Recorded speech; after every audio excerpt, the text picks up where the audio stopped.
Oh, it's yes, but Katie also. She left. What's up? Delta Kappa,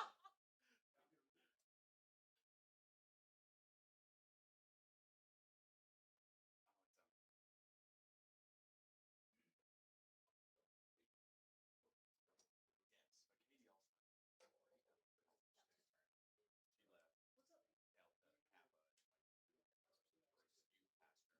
Now, like nothing ever happened. Are you? Yeah. It was literally like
Good morning.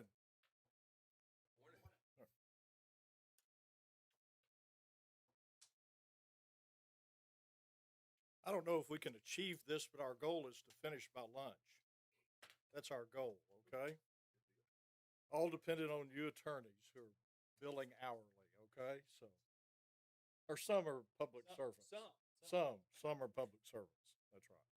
This hearing will come to order before the commission today is docket number 25-061U, which is styled in the matter of the application of Black Hills Energy, Arkansas Incorporated for a certificate of public convenience and necessity to construct, operate, and maintain certain natural gas facilities and approval of strategic investments.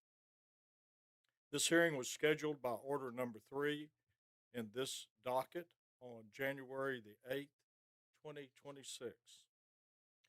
If you have a cell phone, please silence it. If you need to take or make a call, please step out in the hall. You may access the Commission's public Wi-Fi system by logging into the Wi-Fi. For the record, will the attorneys state their appearance and the names of those persons they intend to call as witnesses? Yes, sir. I'm Jeff Danjo, representing Black Hills Energy Arkansas, Inc., otherwise known as BHEA. And we'll have two witnesses this morning. First will be Mr. Garrett Johnson, and up second will be Mr. Robert Daniel. Thank you. Thank you, Mr. Danjo. Mr. Parks? Miles Parks, Attorney, Arkansas Public Service Commission. That, one witness today, Don Malone. I would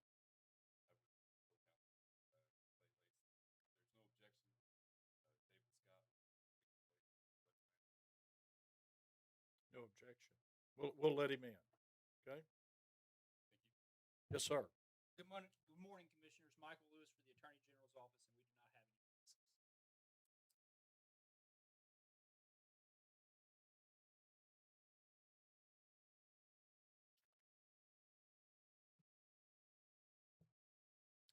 If you intend to testify, if you're a witness, please stand and raise your right hand. Do you swear or affirm to tell the truth, the whole truth, and nothing but the truth? I do. You may be seated. Finally, opening statements shall be limited to a maximum of 10 minutes. Mr. Danjo, when you're ready, go to the lectern. Yes, sir. And we don't use a timer, but try to stay within the time frame. We'll do that. Okay, thank We'll you. keep it short and sweet. All right. So, Commissioners, my name is Jeff Danjo, representing Black Hills Energy Arkansas, Inc. today.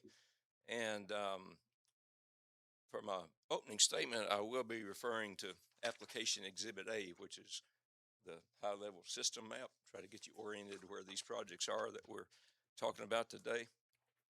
And we're coming to you today asking for approval of 3 complementary projects as strategic investments under the Generating Arkansas Jobs Act of 2025, also known as Act 373 of 2025, and a finding for those projects that the decision to invest in these projects at the estimated cost is prudent. We're also asking for certificates of convenience and necessity for 2 of the 3 projects. On February 9th, 2026, BHEA and staff jointly filed a non-contested settlement agreement, which would have the Commission grant the relief we are requesting today and also adopt the recommendations of staff witness Don Malone as described on pages 5 through 6 of the settlement agreement. The AG has not filed testimony in the case. As my understanding, he does not take a position on the settlement agreement. Act 373 changes the way we think about utility investments in Arkansas, signals a policy shift sort of away from just-in-time capacity investing toward, in favor of intentionally investing for sufficient excess capacity to accommodate rapid growth and capture large-scale economic development opportunities as those opportunities arise. Now, all 3 projects we're here with today have been identified through BHEA's Integrated Resource Plan. All three are the first phases of larger multi-year projects, which will work in conjunction with each other to substantially increase our ability to deliver storage gas from our storage fields in the Arkansas River Valley and system supply gas to Northwest Arkansas, which is consistently one of the fastest growing regions in the nation. All right, we have storage fields connected to our pipeline system in the general vicinity of Ozark and Mulberry, Arkansas, and Franklin County. All right, those are high value assets for our customers for a couple of reasons. Number one, when we have these really bad winter storms like we've had the last few years, that's much more reliable than interstate gas supply sources because it's directly connected to the system. We have control of it, we operate it, and we're the ones responsible for making sure it works. And so we take good care of those things. And number two, it's a physical hedge against price spikes and price volatility. For example, if we have a winter storm, prices on the spot market spike to $10, $50, or even $300 an MCF. We withdraw gas for our customers out of those storage reservoirs at the weighted cost of gas in storage, which may be, $3 or $4 per MCF, depending on how it's cycled through. So potential massive gas cost savings for our customer using those storage reservoirs. And the storage reservoirs we have, Stockton and Woolsey, are capable of producing quite a bit more gas than our pipelines will carry because of bottlenecks and constraints in the system. And these projects we're here with today will relieve those constraints, plus a lot more. All right, so let's look at the Exhibit A map. We'll get oriented here. All right, in the top left-hand corner, you've got our Northwest Arkansas growth area, Washington, Benton counties, Fayetteville, Springdale, Rogers, Bentonville, metropolitan area. And then down toward the bottom of the map, you have the Arkansas River Valley area. If you spot Mulberry and Ozark there, storage reservoirs aren't marked on the map, but they're in that general vicinity, Franklin County, near those towns. The green box is the area where these projects are being conducted, at least the pipeline and valve projects. And so 3 projects are Northwest Arkansas Express Phase 1, approximately 4.5 miles of 24-inch steel pipe from Drake Station to the Turner Bend valve setting. Number 2, we have Drake A valve upgrades Phase 1. That's upgrading valve settings at Turner Bend and the North Mulberry River setting. And those are going to increase capacity by increasing allowable operating pressures on the pipeline system. And then third, we have the Storage Optimization Project Phase 1 feasibility study. The purpose of this study is to identify future strategic investments in natural gas storage facilities that may improve utilization of our current storage reservoirs and hopefully also identify some additional storage reservoirs for future development in that same vicinity. Now, by increasing capacity to deliver storage gas and system supply gas to Northwest Arkansas, these projects will maintain and improve system reliability and resiliency, support growth and economic development, and provide the physical price hedge against natural gas price spikes and volatility. All right, the Northwest Arkansas Express Phase 1 and the Drake A valve upgrades Phase 1 are strategic investments which are eligible for recovery through a rider under Act 373. The new pipeline and existing pipelines in that corridor are qualifying transmission lines, and the valves are going to be part of those transmission lines. The Storage Optimization Phase 1 feasibility study is a strategic investment eligible for recovery under Act 373 because it is a feasibility study of strategic investments in natural gas storage facilities. All 3 of these projects are necessary to support continued growth and economic development in Northwest Arkansas and to maintain and improve the provision of reliable natural gas utility service to new and existing customers in Northwest Arkansas. Now, for two of the 3 projects, we're asking for certificates of convenience and necessity also. Those 2 are the Northwest Arkansas Express Phase 1, the pipeline project, and the Drake A valve upgrades Phase 1. These projects are required by public convenience and necessity for the same reasons that they qualify as strategic investments. A CCN is not required for the Storage Optimization Project Phase 1 feasibility study because it requires no new construction of facilities at this time. And with that, Commissioners, we would respectfully request that the Commission approve the settlement agreement that staff and BHEA have submitted. That involves approving all three projects as strategic investments under Act 373, and that the decision to invest in those projects at the estimated cost is prudent. And number two, grant the CCNs authorizing construction and operation of the NWA Express Phase 1 and Drake A valve upgrades Phase 1 projects. And finally, adopt Mr. Malone's recommendations, which are included at pages 5 through 6 of the settlement agreement. And with that, I thank you for your time. Thank you, Mr. Danjo. Mr. Parks?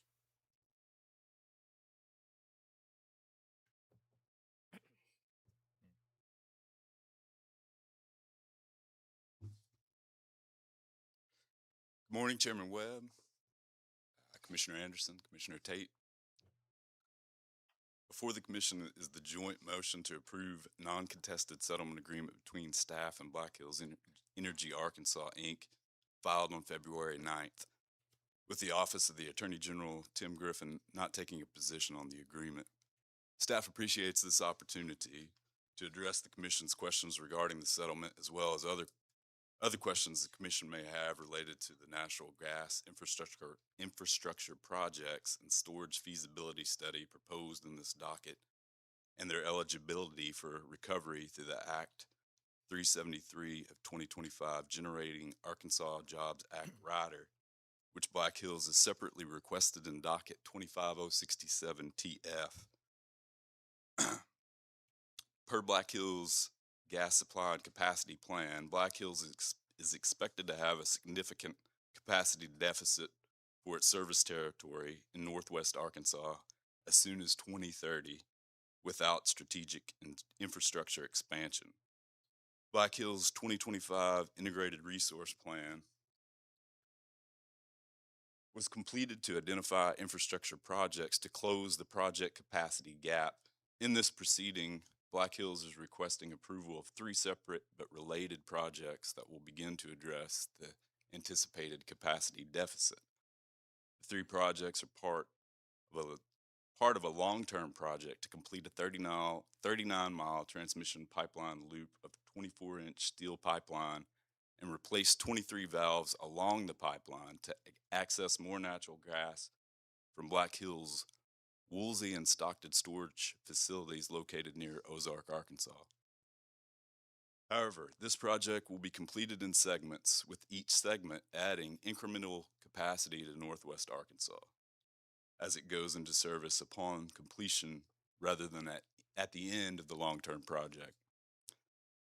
The timing of this investment in each phase of the project will depend on investment resources, application filings, and the scope of each segment. Therefore, Black Hills is requesting approval of the first phase of the Northwest Arkansas Express project at this time.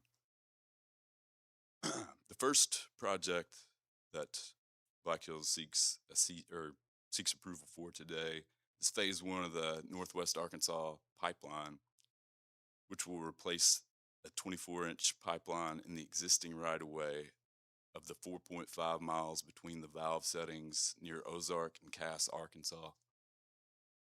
Due to the proposed pipeline not exceeding 5 miles in length and being constructed in the existing right-of-way to the extent possible, due to the proposed pipeline not exceeding 5 miles in length and being constructed in the existing right-of-way to the extent possible, a certificate of environmental capacity and public need was not requested.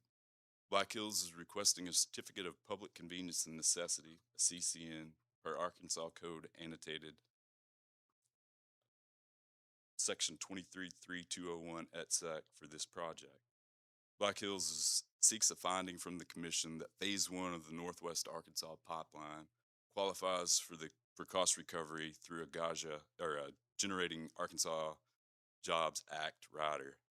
Note that before the utility may may recover cost of a strategic investment through such a rider, the investments must first be approved by the Commission pursuant to Art Code and Section 23.4.13.05A. Act 373 defines strategic investments for which certain costs may qualify for recovery outside of the base rates using a Generating Arkansas Jobs Act rider to include new or upgrades or expansions of existing natural gas lines or high pressure distribution lines with the maximum allowable operating pressure of 125 pounds per square inch gauge or greater. As explained by Black Hills witness Johnson, the new pipeline and existing pipelines in the corridor are transmission lines with maximum allowable operating pressure substantially greater than 125 pounds per square inch gauge.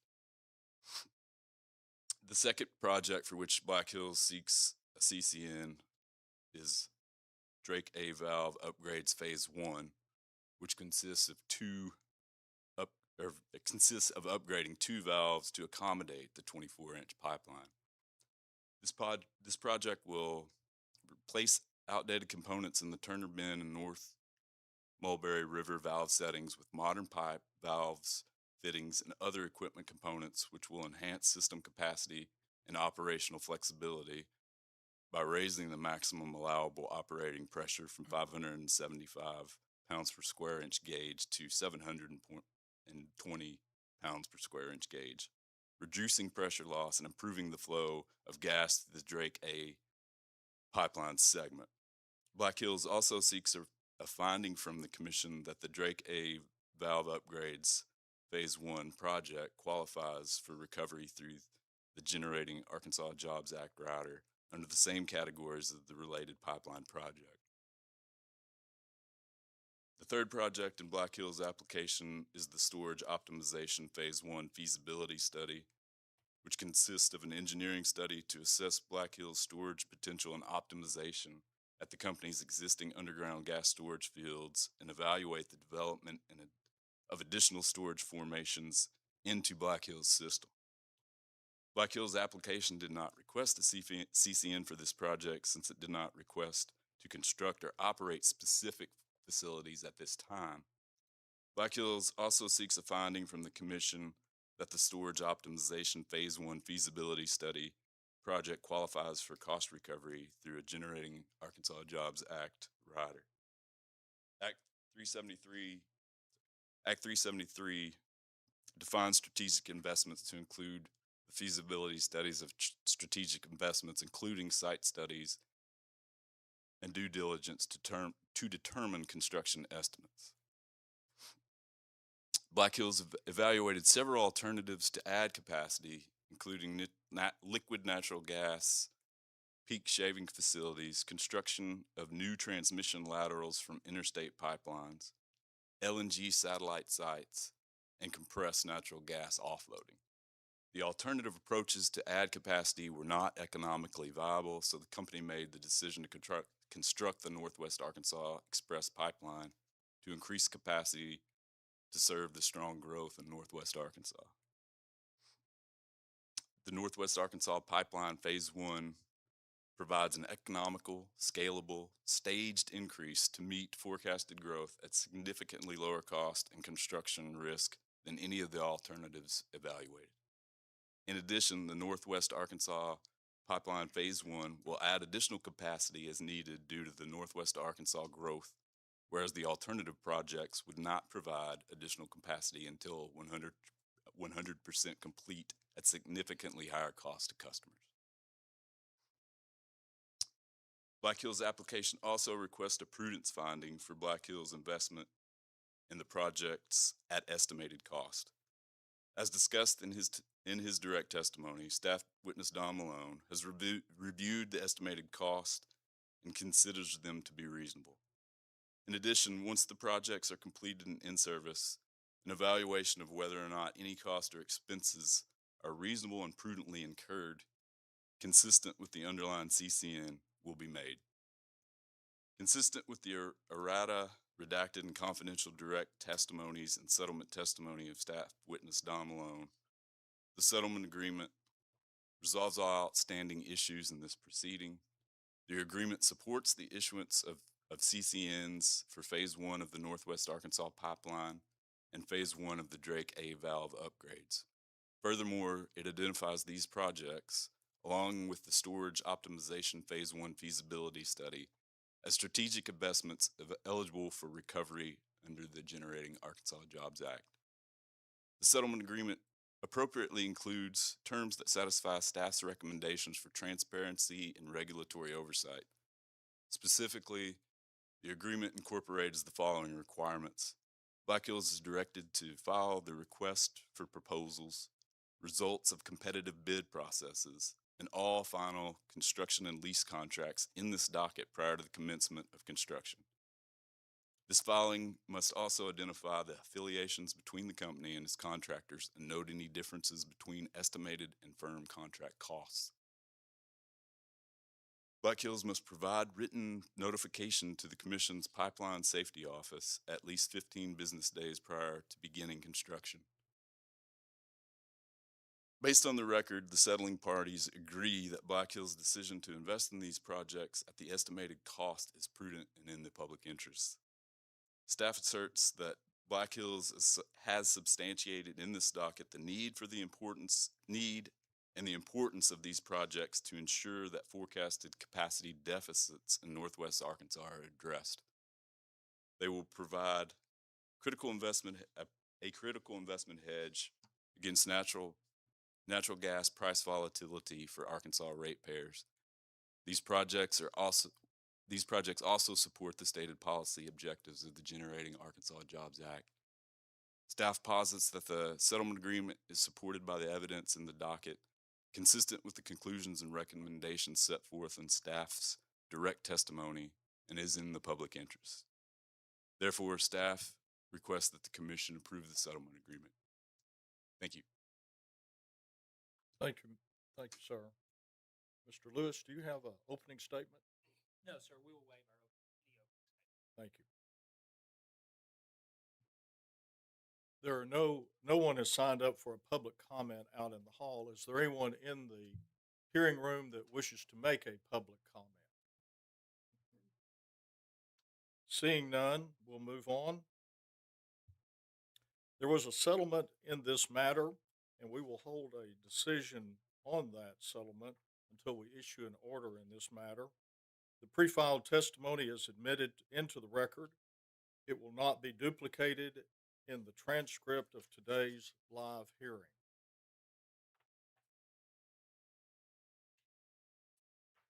The witnesses in the main case will be called first, and then we will address the settlement and the settlement witnesses. Have any parties waived cross-examination of any witnesses? Have y'all waived cross-examination? Yes, sir, we have. Thank you. Also, please note that the Commission's long-standing hearing rule will be in effect during the hearing, meaning that once the witness has been tendered for questioning by the Commission, further redirect of the witness by counsel will not be permitted. Further, the parties are reminded that this case may include protected information, including highly sensitive protected information, HSPI. Members of the public are advised that the hearing room may need from time to time to be cleared, with the exception of persons who have signed the proper affidavits of non-disclosure. Parties are advised to inform the Commission if and when a party intends to reference confidential information, in which case the Commission can determine whether to go in camera. Consistent with Commission action in past hearings, and for the efficiency of this hearing, but also based on concerns that the Commission has with the concerns that the Commission has with the transparency for the ratepayers and general public, and the fact that certain information may not meet the HSPI standard, the Commission is considering that certain information be unredacted or made public in this docket. And I'm going to read what the list of what we consider or considering unredacting, if you wish to check that. Number one, direct testimony of Rob Daniel on document 26, page 11, and page 12, table 2. Direct testimony of Garrett Johnson, number 27, confidential, page 13, 17, and 21. Application page 10 and the CWIP amount plus bill impact, document 29. Direct testimony of Don Malone, pages 9, 14, and I believe 17.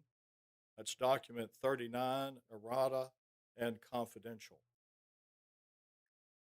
Joint motion to approve non-contested settlement agreement, page 3 of the Exhibit 1, document number 50, errata to confidential.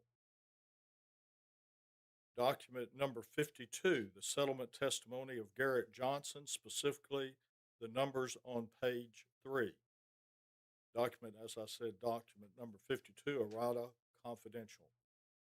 Additionally, any other location this data occurs in this docket or at this hearing today will also be unredacted.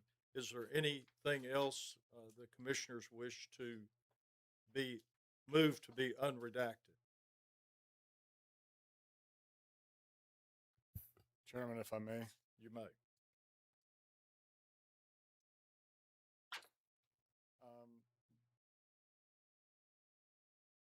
I guess I will address this to Mr. Danjo. On page 11 of the errata application, there is a number that is redacted related to the incremental path capacity from the Drake compressor station to Northwest Arkansas. I'll give you a second to get there.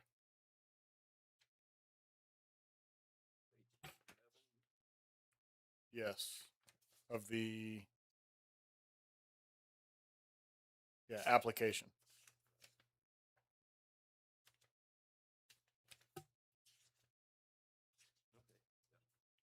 In the first full paragraph. Yes, sir.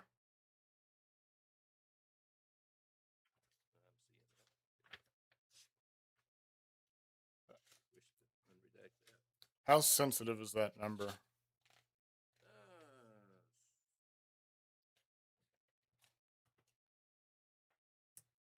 It's probably less sensitive some of the other, the purpose of redacting numbers related to capacity is because we require a gas supply through competitive bidding. So what we're trying to avoid doing is showing those bidders where we're extending our system. Because,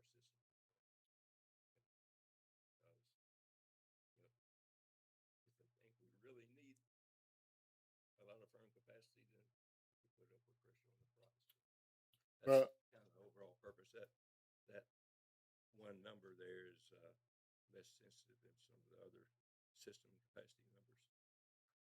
So I appreciate that. Without identifying exactly where, you've made that number public elsewhere. Okay. One of your witnesses, whether it was intentionally or inadvertent, made that number public. So if it's sensitive, then you'll need to refile it. But if it's already public, it's kind of difficult to undo that. So let's let that one go then. If it's okay, been on the public record for that length of time. okay. I also believe the bill impact on a monthly basis was made public elsewhere, but I think it's redacted in the application. Right. We'll let that be public. We initially redacted it, then decided to Okay. let it go. Those are the only two I had in addition to what you've already mentioned, Chairman. Would you restate the one on page 11, just so we have that clear for the record? Yes, there's a number on page 11 of the errata application related to the incremental path capacity from Drake compressor station to Northwest Arkansas. That number has been made public elsewhere in Mr. Garrett's testimony. So I do not believe it needs to remain redacted in the application. So you're moving that we add that plus the bill impact that's also included. That I think has been made public also. in later testimony. Okay. Yes, sir. Mr. Danjo, I want you to give you the opportunity to speak to why we should not unredact what has been listed. Okay. Well, I haven't. Not only what he Sure. listed, but what I listed. Chairman, if I may, I know there was a fairly lengthy list Yes. of documents, so I don't know if Mr. Danjo and council need a brief chance to look at those before agreeing to unredact, or if they've got specific objections to those numbers. I want to give them an opportunity because once it's done, it's done. I think that's a good suggestion. Do you need a few minutes? Yes, sir. We'll take 10 minutes. Okay, so we'll be in recess.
We'll be back on the record. You may be seated.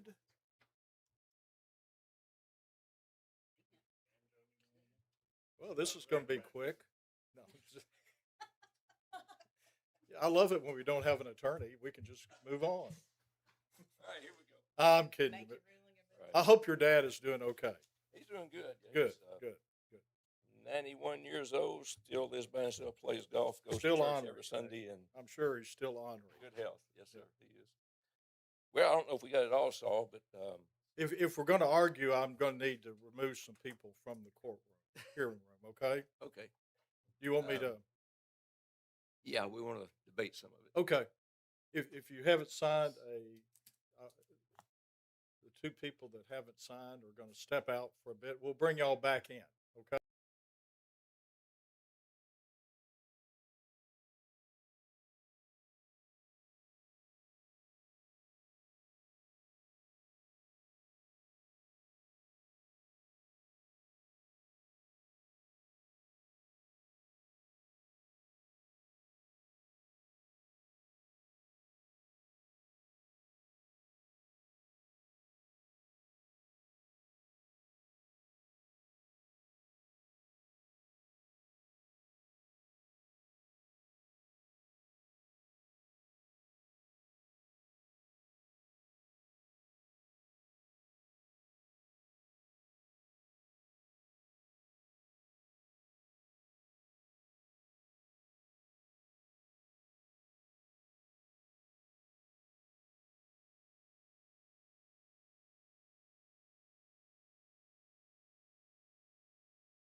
keep me honest. I'll go through these one by one.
My ruling will be as follows.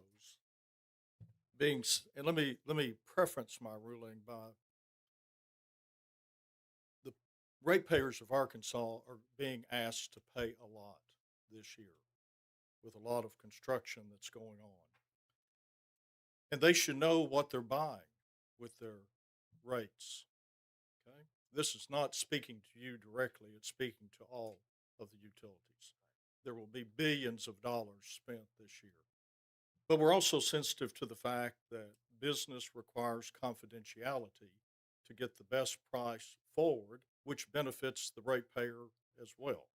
So we're trying to balance, if you will, the equities between what the public, which we would like for the public to have all the information, but it could hinder the cost, if you will, of doing business, and it could increase the cost to the ratepayers. So I'm going to go through these exhibits one by one and state what will be unredacted. And I think that's simpler to say that, what's unredacted, than if there's any clarification, y'all stop me. Yes. Okay? And I'll do my best. But you can see the bind that we're in, the balancing the equities between the ratepayers and those who are trying to provide service to the ratepayers. Yes, sir, we understand. We're going to look at the first document 26, the direct testimony of Rob Daniel, at pages 11 and page 12, table 2. That will remain redacted. Okay? That remains redacted. Chairman, just so I'm aware as we go along, I may, if it's okay, I may ask some Absolutely. clarification questions so I Please. know what's Please. what's public. So the table on page 12 will remain redacted. That's correct. Thank you. On page 11, there were 3 numbers that were discussed Excuse me. that the company requested remain redacted. That total at the bottom would be unredacted. That's correct. Okay. I skipped over that. The total expenditures through December 31, 2026 of $7.98 million Yep. will be unredacted. I know Mr. Danjo was having a side conversation, so I want to make sure he gets Okay. this. All right, let's see. So page 12 will remain redacted. On page 11, Only the The- total will be. only the total will be unredacted. Thank you, correct. Chairman. Page 12, Mr. Daniels telling me can be unredacted. Okay. That's the estimated revenue requirement. Okay. calculation. So page 12 will be unredacted. Right. Okay. So the And table page. on page 12 will be unredacted. Okay. Thank you. And on page 11, Now we're going to go to page, the direct testimony of Garrett Johnson, page 13. Mr. Danjo, do you have a clarification question Oh, on page 11 before we move on? back on page 11, the total 7.98 million would be Unredacted. unredacted, Unredacted. individual components. Yeah, and as we go through this, be careful listing Yeah, numbers Gotcha. if it's not going to be unredacted. Right, right. Okay, we're on document 27, direct testimony of Garrett Johnson. I think y'all proposed that the full list, including the total, be redacted. My question would be, why couldn't we unredact the total? Chairman, as I understand it, that total number is for one of the three projects, which is a component they've previously requested remain redacted. So that number goes into that larger number Okay. that they have said that is fine to be public. Is that That's correct, Mr. Danjo? So then we're going to redact that full list, including the total. Yes, because it's Yes, specific to I the. understand. Okay, Yep. so we'll keep that redacted if that's your ruling, Yes. Mr. Chairman. That's the ruling. Same with on page 17, there's estimated costs for two of the other components of the project. Those estimated costs will remain redacted. On page 21, additional estimated cost would be the full list there, including the total, would remain redacted. Okay.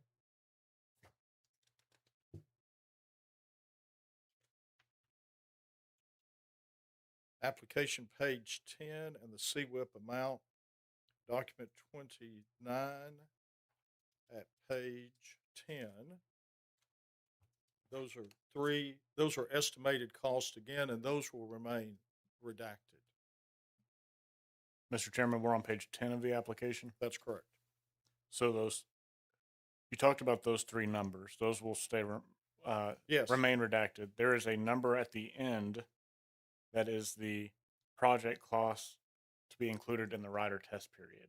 Do you intend for that to remain redacted? No, that will be unredacted. The Okay. 7.9 million. Yes. Yes. Okay. Mr. Danjo, you keeping up? I got you. Okay. Agree so far.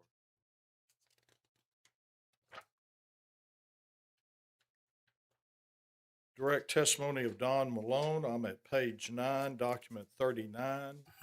That's another estimated cost, including the total, that would remain redacted. Can I ask one clarification question, Mr. Chairman? Yes. Yes, sir. I'm being cautious because I don't know if this is protected or not. There is a number, so not the dollar amount, but as a percentage that's been attached to contingency for the various projects. Is that percentage is that protected information or just the dollar amount associated with it?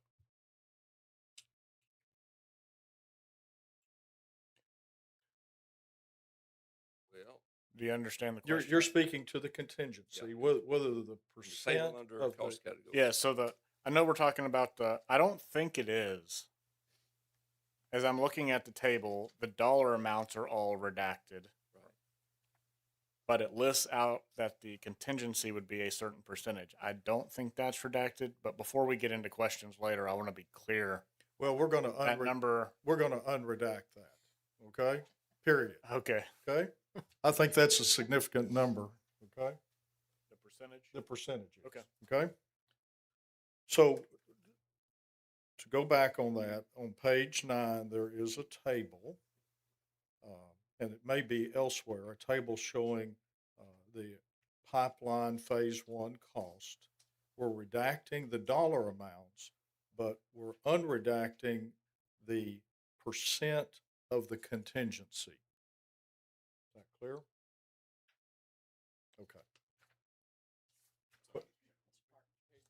I'm on page 9 of Don Malone's testimony. His direct testimony. Yeah.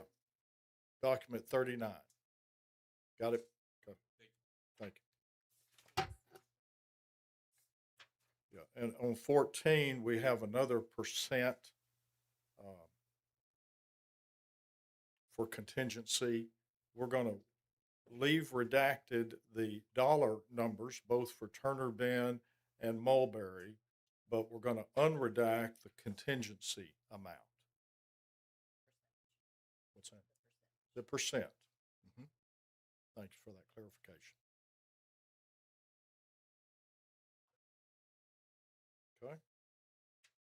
I'm going to go to the next document, number 50. Document number 50 is the joint motion to approve non-contested settlement agreement at page 3. We are redacting the individual estimate cost, but we're unredacting the 7.98 million. Okay? Yes, sir.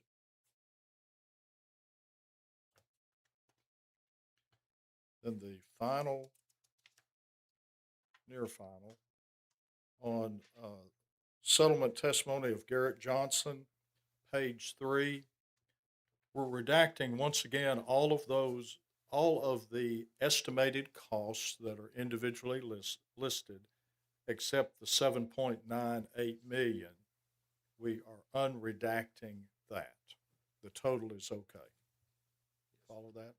And then we also, just to speak to what Mr. Tate raised early on that had already been disclosed in a couple of other places, we're going to unredact those issues as well. That was the bill impact number. And then I believe the, Errata application. yeah, I think it was the additional capacity provided with the upgrades or the Right, it's additional the capacity. pipeline project, right? NWA Express Phase 1. Yes, the incremental path capacity from compressor station to Northwest Arkansas. And Now- that will be the order. That will be my order, what I've gone through. Is there any question about does anyone have a question at this point? Any attorney? Everybody's comfortable, okay? Now, Mr. Chairman, since you've made a determination that that information shouldn't be confidential and should be unredacted, they will need to refile this with that information unredacted. Is that correct? That's correct. Thank you. You don't have to do it right now, okay? But the public has a right to know, All right. okay? Will there be an order to that effect, or just go off the record here? What's that? Will there be a written order to that effect, or we just, It will be in the record, okay. okay?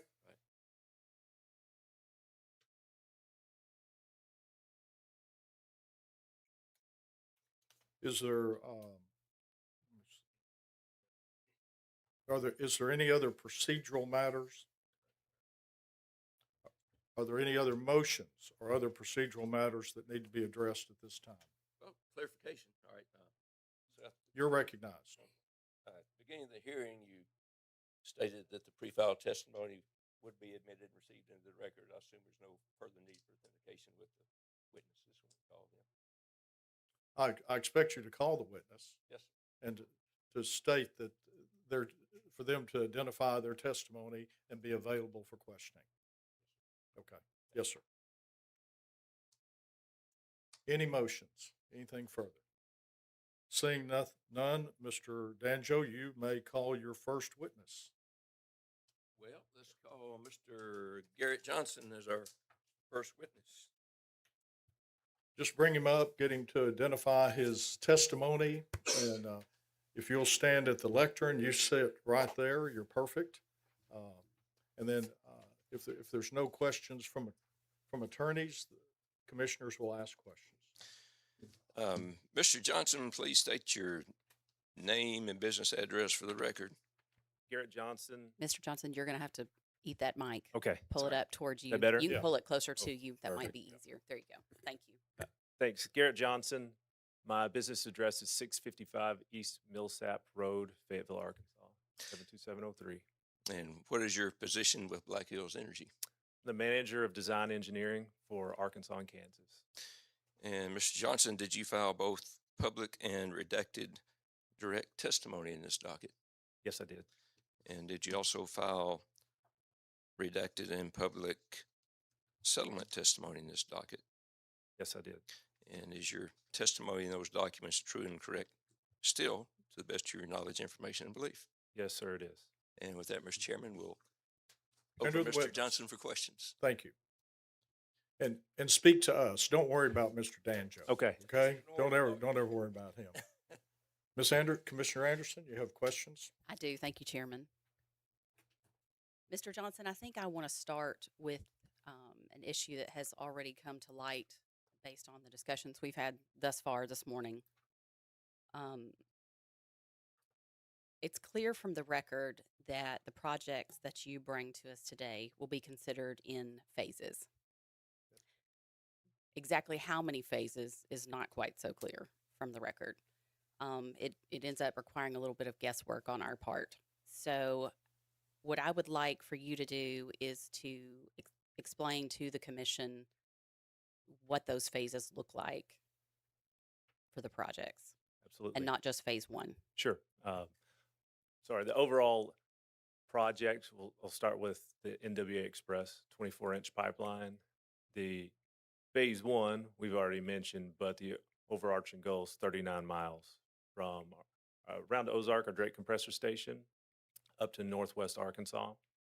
Now, the pace and the scope of the phases will be dependent on the growth and demand in Northwest Arkansas. So we currently have a 10-year pace, and we believe that matches our anticipated forecasted growth for both population, economic development, what we need to serve public with reliability. If growth it accelerates, then we can accelerate the pace of those projects, increase speed, longer scope, longer projects. If growth slows down, we have the opportunity to slow down shorter phases, more time in between. So we can change the pace, the scope, depending on the growth and need. So did I understand you that you anticipate it to take 10 years?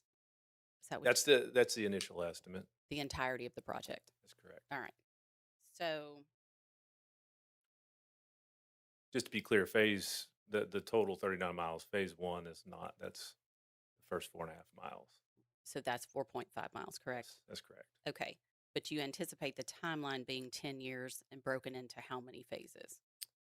We don't have specific phasing as far as scope, start, stop.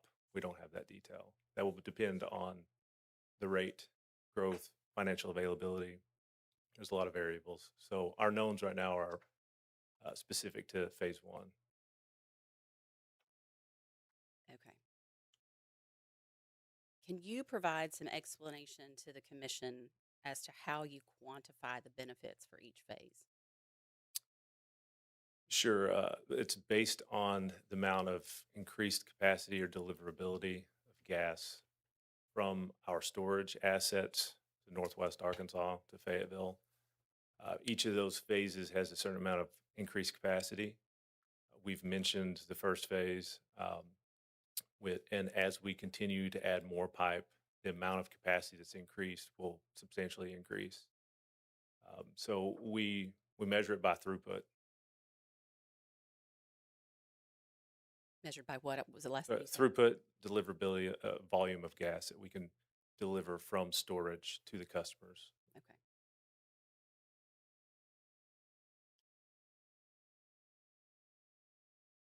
So why did you decide to construct the first phase of the pipeline in a 4.5 mile increment? The beginning is at Drake Compressor Station. That's an existing location where our storage, gathering, gas supply from the south commingles, and we have a pipeline corridor that goes from that compressor station to Northwest Arkansas. The first valve setting, Turner Bend mentioned, is 4.5 miles from that location. It served as what we believe to be a good scope. And north of that is Mulberry River, so add some complexity. And for us to get the first phase completed from the compressor station to the first valve setting, we believe to be the right fit. But the second valve setting is outside the 4.5 miles. That's correct. It's part of the Drake A upgrade phase one.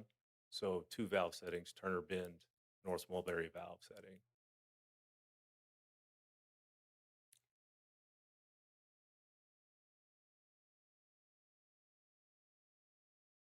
So the decision on the 4.5 is still interesting to me. I can understand. I'll be candid. Okay. There's also an exemption in the CECPN statute if the project is less than 5 miles. Is that correct? That's correct. Does that have anything to do with your decision? Our decision was based on, as mentioned, going from the compressor station to the first valve setting, and whether or not we had a CECPN was not a contributing factor. So why wouldn't it include the second valve setting that you're asking for today? For the NW Express project, or It's interesting to me that the Mulberry River valve setting is outside the 4.5.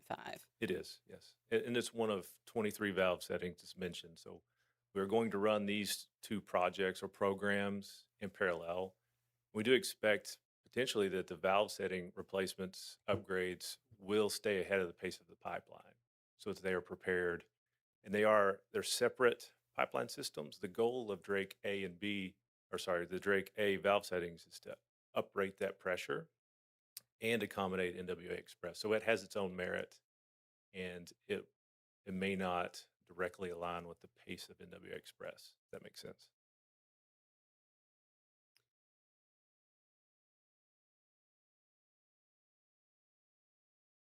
So as part of the business strategy, would one large project, perhaps built by a third party, be less expensive or more advantageous in some way other than doing it in the 4.5 mile increment? We have, as part of our IRP, we did look at the entire corridor, identify this project as something that we need, but it's at a 30-year time frame. So it wouldn't be prudent for us to go out and build the full 39 miles all in one go if we don't have that demand yet. So the benefit of this approach is it's scalable. As demand grows, as it speeds up or slows down, then we are able to make the same pace changes with our project. I hear you when you say that, but it also leaves the commission in a very interesting position. Would you agree with that? That's understandable. Because there's very little information about the rest of the phases. So it leaves us in a predicament of addressing one phase with little information about the rest of the project. Okay. We may come back to this in just a little bit, but let me shift gears for a minute. And just to make sure, Mr. Danjo, I'm going to look at you for a minute before I jump into something. The ratepayer impact that number is released, correct? Unredacted. Okay. Just don't want to say anything I don't need to say. There's been a lot of back and forth this morning. So, Mr. Johnson, let's talk about the ratepayer impact for just a minute. So as it relates to your customers and the impact to their monthly bills, we do have that number. And I believe you've testified that number is approximately 25 cents on an average typical residential customer's monthly bill. Is that your testimony? I believe that's possibly part of Robert Daniels' testimony. Okay, but I believe it's in And the yours too. settlement. If not, I can address Mr. Daniel shortly. Okay. Okay, but you believe is that to your knowledge, is My that the knowledge, impact? that is the number. All right, thank you. But just to clarify, that 25 cents is for phase 1, year 1. I'll defer to Robert Daniel on the details of that. Okay. All right, we'll come back to that then. Thank you. I'm making sure I don't need to. I'll probably save my next question for him as well. So are you punting any ratepayer impact to Mr. Daniel? That's okay if you are. I'm not going to go on with the questions if that's the case. Yes, Okay. we can assume that. Okay. Let me make sure I don't have anything else for you. Just a minute. All right. I'll save the rest for Mr. Daniel. Thank you. That's all I have, Thank you. Chairman. Mr. Tate? Thank you, Chairman. Is that a copy of your testimony in front of you? Yes, sir. Can you flip to page 7 of your direct testimony?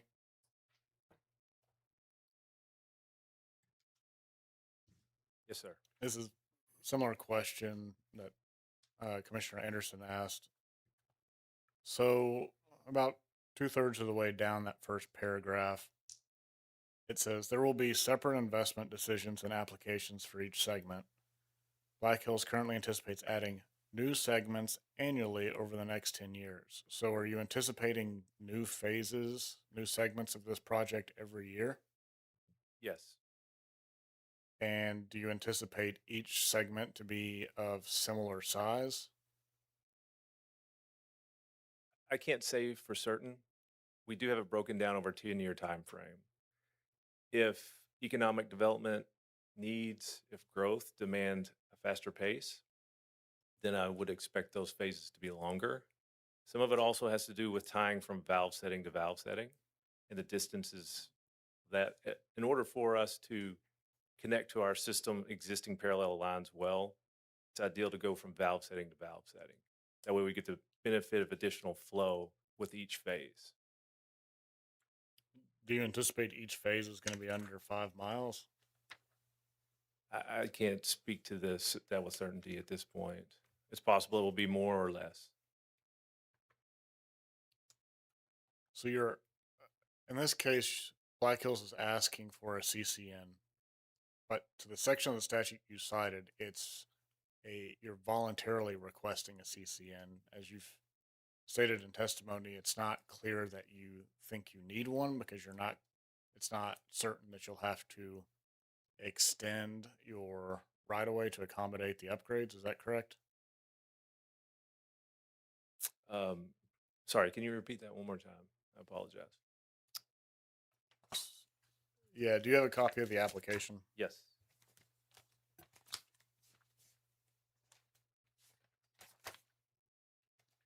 So on page 6 of the errata application, it says Black Hill voluntarily seeks a CCN pursuant to, you've cited 23-18-201. I think you mean 23-3-201.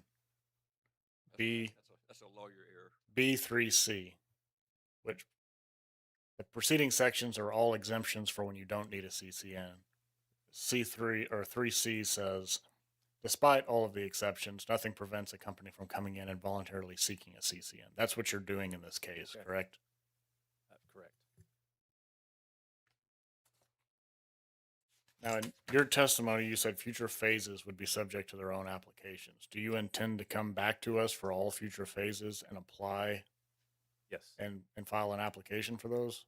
File CCNs for those, Or CECPN, depending on the need. depending if it's needed? Yes, sir. And you're not contesting that if you could brought us the entire project, it would be subject to a CECPN requirement? That's correct. Yes. Okay.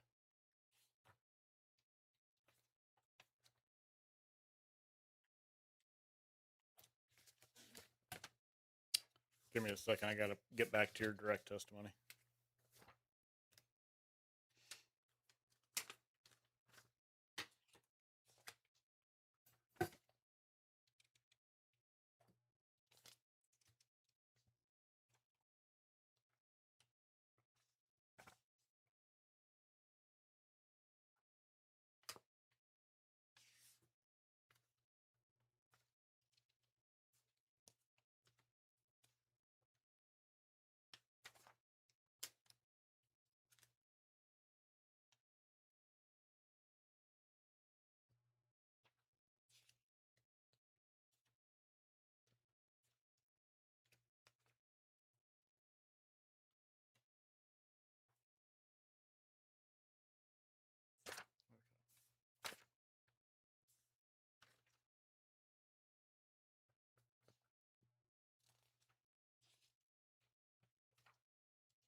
That same page we were previously discussing, page 7 of your direct testimony, there is a number that is still confidential that you list that as far as the overall capacity that's going to be provided by additional capacity that's going to be provided by the project. Yes, sir.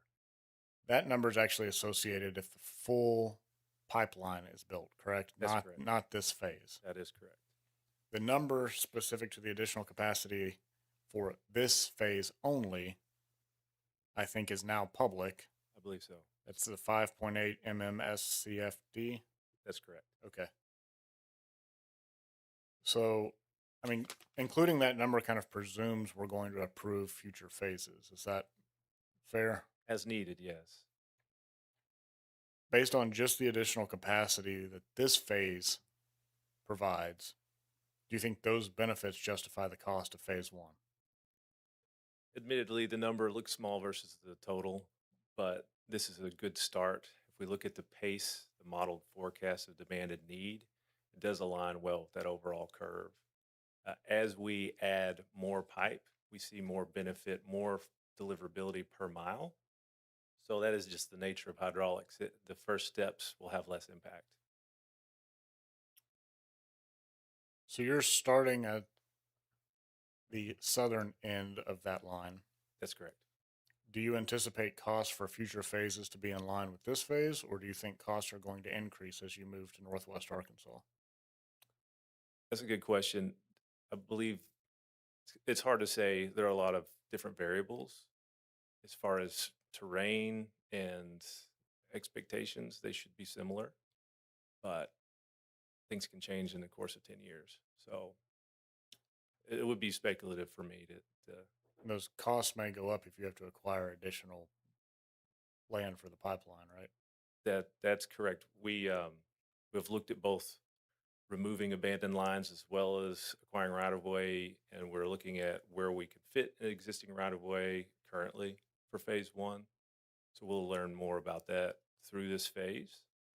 But you Those are all haven't- variables to consider. You haven't identified thus far the need to acquire additional right of way in any future phases? That's correct. Okay.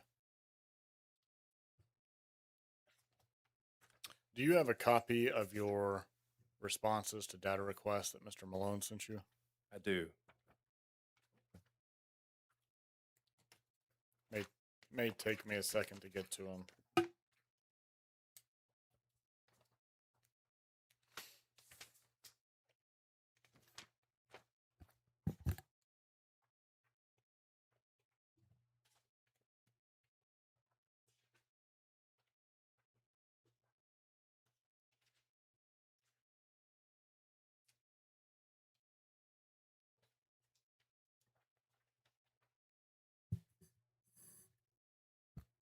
All right, I'm going to try and do this without having to kick people out of the room.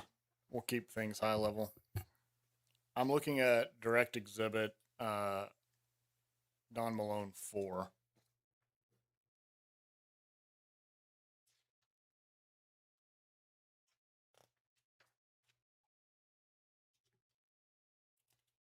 This would have been data request APSC 006. And your response to it? Sir. So your confidential response talks about the benefits of phase one and then talks about the future phases, but does not break it down in an annually like you discussed. It breaks it down into two very large chunks. Correct. That's not how you anticipate this project moving forward. Not at this time. Phase two is not going to be that second one there, and phase three is not going to be the third. That is not at this time. No, we don't plan to follow those phases. So your response, you responded that way just to kind of generally give an idea of what could be expected as far as benefits and additional capacity as you move forward. That's correct. Okay. So we've talked some about cost estimates for phase one. Obviously, phase one is just a piece of a much larger project. Have you guys done cost estimates for the full project?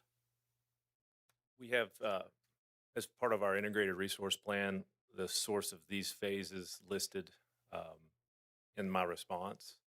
We have rough order of magnitude estimates provided in the development of that plan, but to the level of detail and accuracy we have, say for phase one, no, we do not have that information.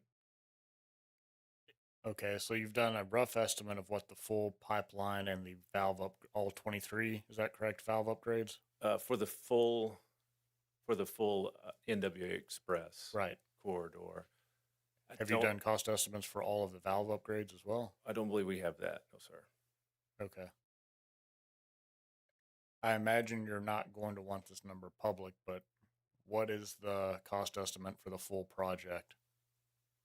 That's correct. I would say that's confidential. It's part of our integrated resource plan, which I don't have in front of me now. The cost estimate for the full project is in your integrated resource plan? The rough estimate is mentioned, rough order of magnitude cost Okay. estimate. Is that number confidential there? I believe the entire integrated resource plan is. Yes, sir. If I might, that document has not been filed in any docket. It has been provided to staff, but not filed in any commission docket. It was provided to staff as a confidential document. So that document hasn't even been provided to the other party in the room, Well, it was provided to staff. but not to the AG. Uh, I'm asking because if that's a number we're interested in, right. could it be filed here confidentially? Because you're asking us to look at a piece of a much larger project, but we don't have we haven't seen the full magnitude of the entire project. Right. I don't recall if we provided to the AG or not. Normally, we copy them on staff data request responses, but this one's been a little bit different. But you're asking if we could file it in this docket confidentially? Yes. We could, or we could file it in also in the same docket as our gas supply plan. Either way, it'd be a similar type. Those two kind of mesh together. I don't know if you have a preference, Chairman. Well, I wish we had that number today. That's what I wish for. We could go in camera with if he knows the number and Let's see if Mr. Tate wants to pursue that. Okay. You want to go in, Cameron, and Well, discuss that? I think we can. I don't think we have to. Okay. If you provided that, you said you provided that document to staff. yes, sir. So to do so, and it remained confidential, it was done so under an IPO, right? Right. Which IPO is that done under? It would be the one in this docket. Okay, so then can it be filed, since it's under that IPO, can it be filed in this document? Yes, sir. Okay. I would request that be done, Chairman. Okay.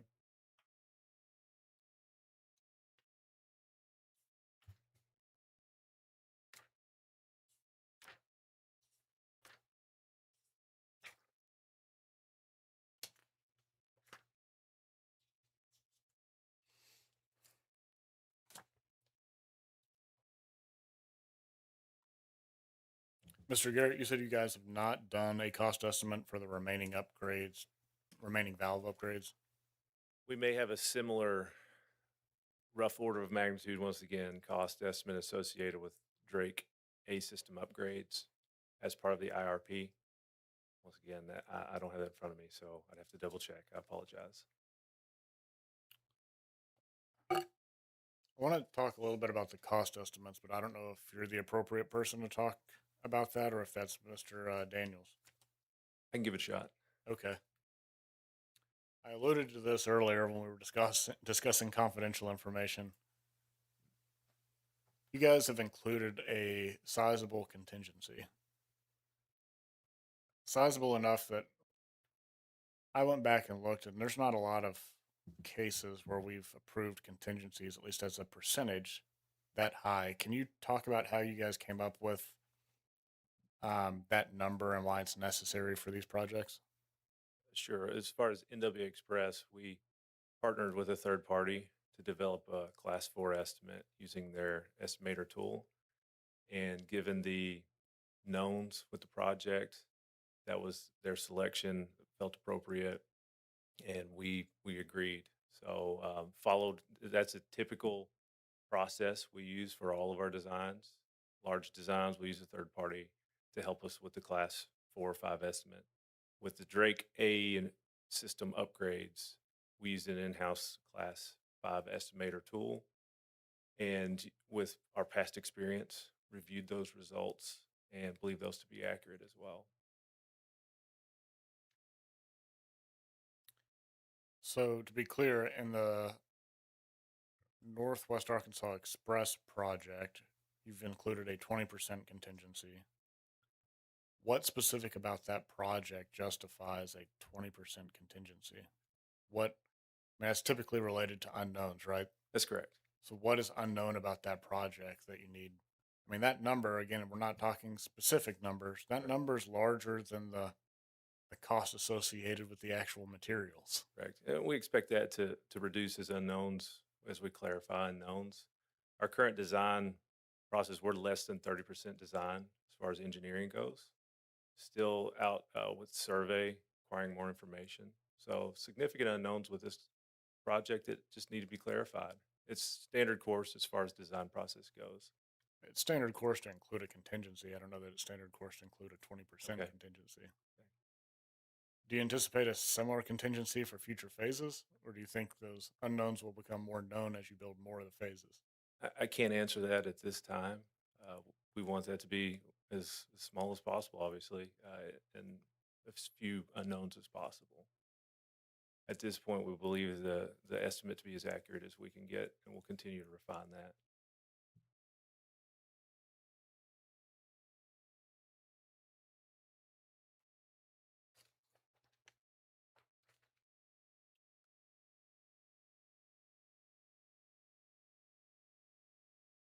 I think that's all the questions I have at the moment, Mr. Chairman.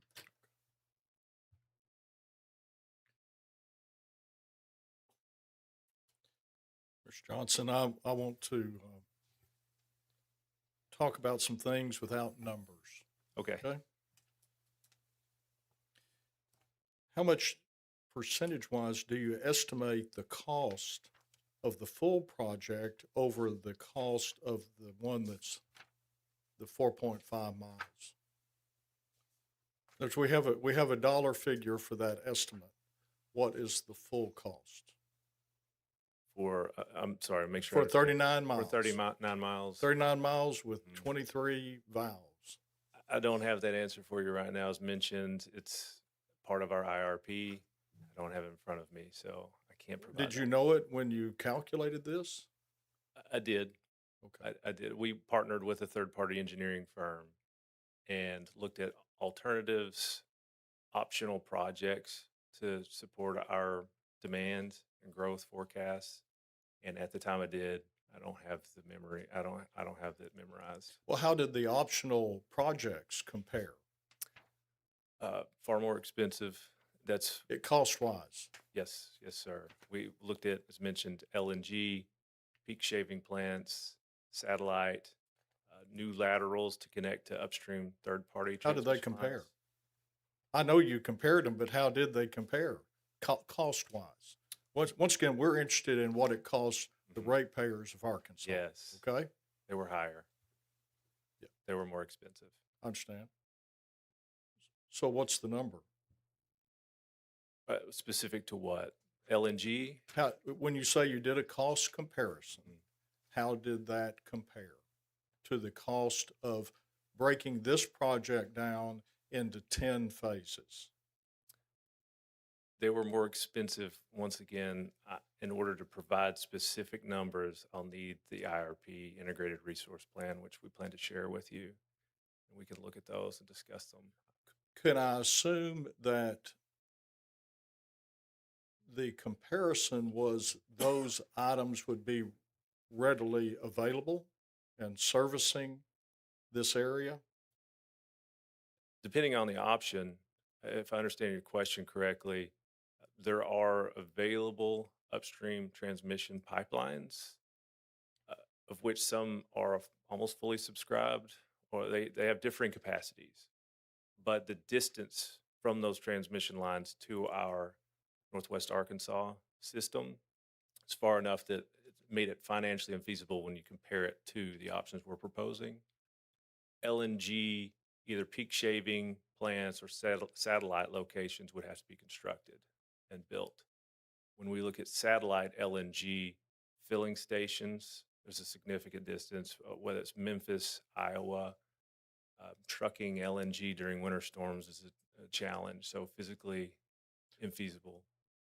I wish those things had been filed in this docket I do because too it as well. ties our hands to make a decision which is the best option to choose. Okay. So I've lived many years, okay, and I hope to live many more years, but I've never seen things go down in cost. Okay. How do you estimate the cost of completing this pipeline 10 years or 15 years down the road as compared to building it all immediately? That's a fair question, and honestly, why it's I thought it was a good question. yeah, Okay? sorry, thank you. I the accuracy of the estimate mentioned for the total length of the pipe. It's one reason why I don't know it offhand is because the focus has been on the actuals. As you mentioned, things can change significantly, whether that's the cost of the project or the demand. For now, our known is that the the NWA Express Phase 1 project is appropriate. We're nailing down the cost of those. Subsequent phases will be in length appropriate and time appropriate with the demand. And those cost estimates will be developed at that time.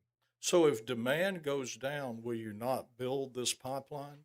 We can pause it or not build it, and that is one of the reasons for the selection of our location for the pipeline is that it serves as a loop with our existing pipe, and we get additional capacity as we tie in each phase. So we're not relying on 100% completion to receive that benefit to the customer.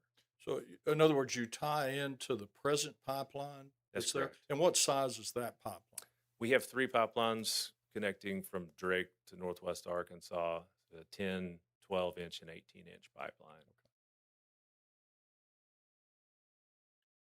You run through federal land, That's correct. federal forest land, and some other kind of federal land. Okay?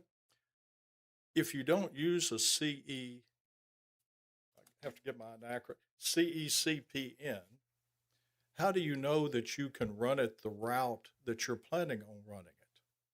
How do you know there's not an Indian burial ground right in front of where you're going to build it? Correct. Or a Confederate soldier burial ground? Fair enough. We've been operating with these pipelines through that corridor and those right of ways for many decades, and we intend to stay in the existing right of way to the extent possible. So you have a right of way already through, and you're going to stay in the right of way? To the extent possible, yes. If we need additional right of way, then we will acquire that. But the goal is to stay in as much as possible. So if demand goes down, you're going to tie this pipeline into an existing pipeline. That is correct. In phase 1 as well, we'll tie in at Turner Bend valve setting, which will connect us with the existing system. Is that the purpose of a valve? It has several purposes, but that's one of them. Is Okay. a valve setting can connect multiple parallel lines.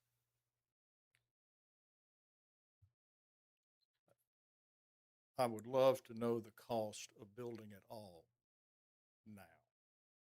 Because I think when we look back, we're going to say that was worth more for the citizens of Northwest Arkansas than piecemealing this. I think cost is, at least you know the cost today of what that would be rather than increased cost through the years. That's my opinion. Okay, thank you.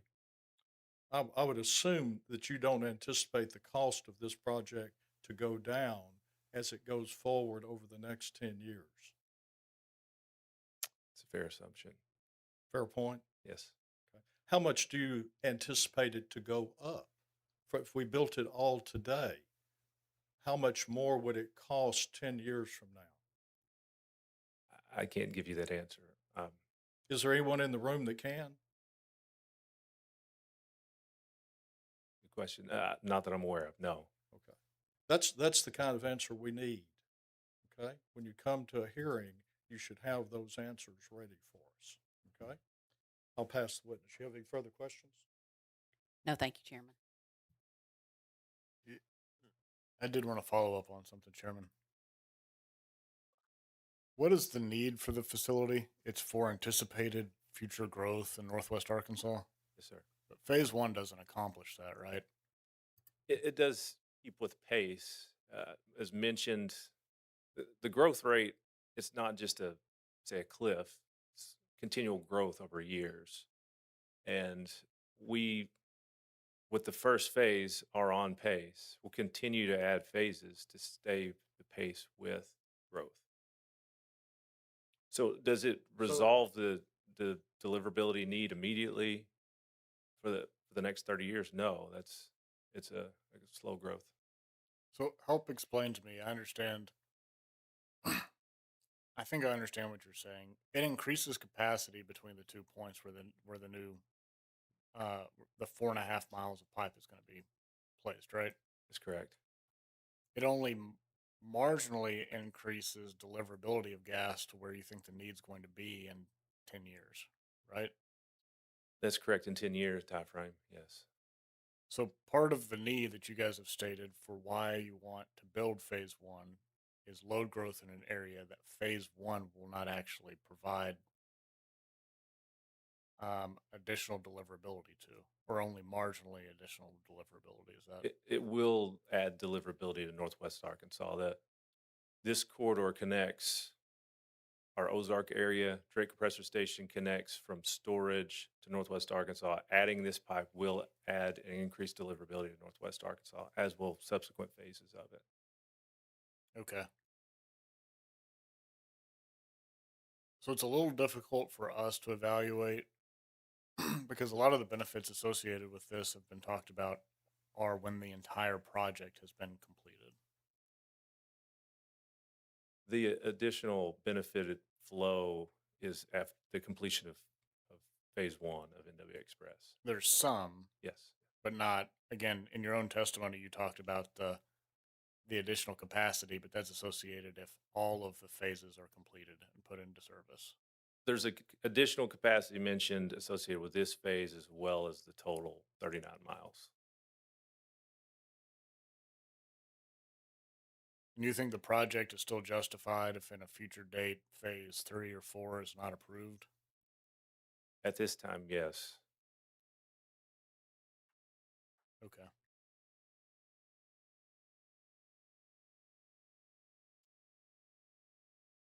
I think that's all I have, Chairman. I have a couple of follow-up questions.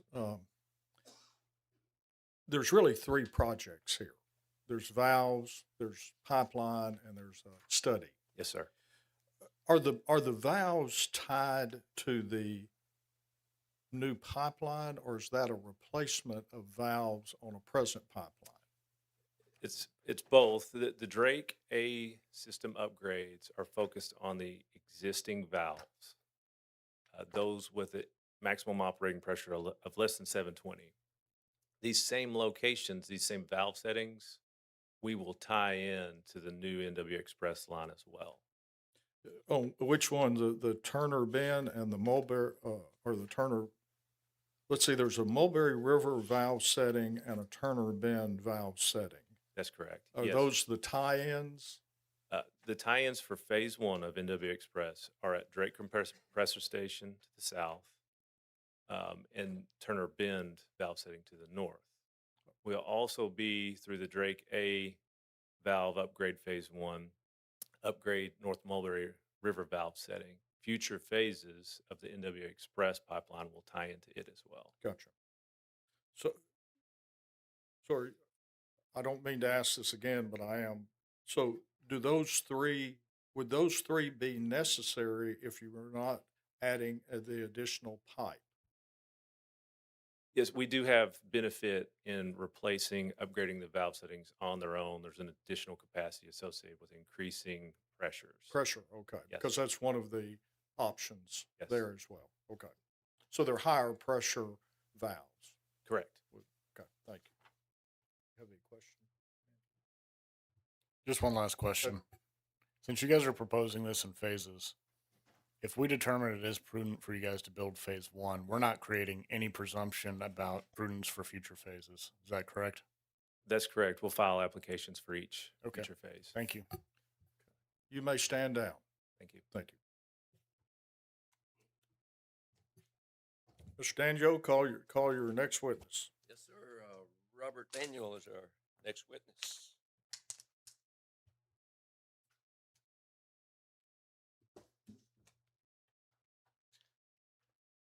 You may proceed. Mr. Daniel, would you state your name and business address for the record?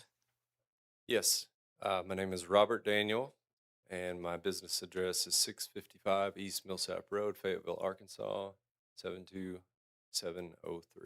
And what is your position with Black Hills Energy Arkansas? I am the Director of Regulatory with responsibilities for Arkansas and Kansas. And did you also file both public and redacted direct testimony in this docket? Yes. And is that testimony today still true and correct to the best of your knowledge? Yes, it is. Mr. Chairman, we make Mr. Daniel available for questions. Thank you, sir. Commissioner Anderson, do you have questions? I do, thank you. Mr. Daniel, you got a little bit of a heads up on my first question to you. I want to focus on your customers and the impact to your customers. Let's talk about your testimony. I believe it was also Mr. Johnson's, but I could be wrong, of the approximate 25-cent increase to your typical residential customer's monthly bill. Is that number accurate? And I believe that maybe in your testimony as well. Yes, I'll first address, it may have been in Mr. Johnson's settlement testimony, that may be where you saw it, but so the calculation that I did in table RD1 on page 12 is a rough estimate of what the, Let me get to what, if you're Okay. pointing to testimony, let me get it pulled up.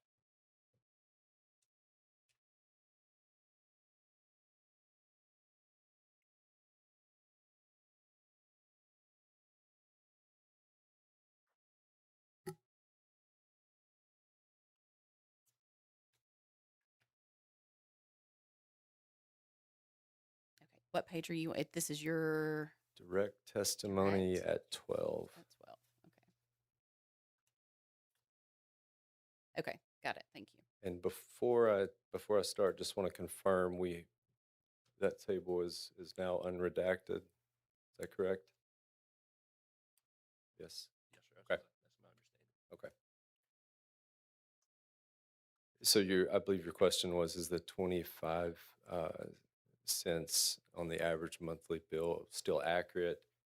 Yes. It's an estimate. We haven't done a full revenue requirement on this.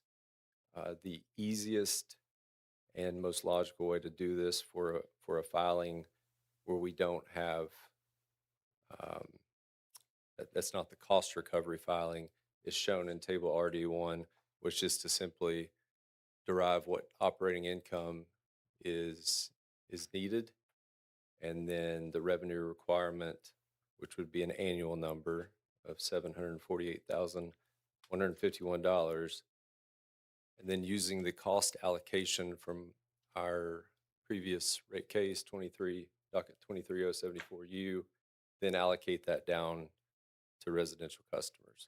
So insofar that all those numbers hold true, that is as accurate as we can get right now until we do a full revenue requirement in a cost recovery filing. Okay. But that is specifically referencing phase 1 and year 1 of the project, correct? Correct. So that's not even year 2 of phase 1. That's just year 1 correct. of the amount you'll run through the rider. So as an example, as stated in our filing, our desire is to make a cost recovery filing on or before March 31st, pursuant to Act 373 of 2025. That would put rates into effect July 1st, and that number is an annual number for 1 year. Long way of saying yes. Okay, thank you. But what also becomes clear, and it's not this particular page of the testimony, but is that the number's heavily backloaded as far as what will be run through the rider in year 2. Because the 7.98 number is for year 1, correct? That's correct. And then year 2 is substantially more than that. And I think that number is also public, right, Mr. Danjo? I don't know if we did a revenue requirement for year 2. We had a Commissioner Anderson, I actually had a They- clarification question. I think that may be helpful to that point? Well, I've got the number. I just don't want to. Well, I'm actually looking for that estimate number in the testimony. So we talked about that total number when you combine all three being public. Right. Where is that number actually totaled? I don't know that it is. I just did Okay. my own math. You have to add them up. It's just under. Yes, it's public, right? Just The total number is, but Total. I'm yeah. asking. All right, so Yes. just under 28 million is Yes. the total. Okay. So if 7.98 is year one, then it appears that it is significantly more year two. Would you agree with that, Mr. Daniel? Based on Mr. Johnson's testimony of the plan to do the phases, I don't know that I agree with that necessarily. If you're talking about a total of $28 million and $8 million of that is in year one, I would say that's more front loaded than back loaded. More cost on the front end than later on, specific to those figures, because that represents 40%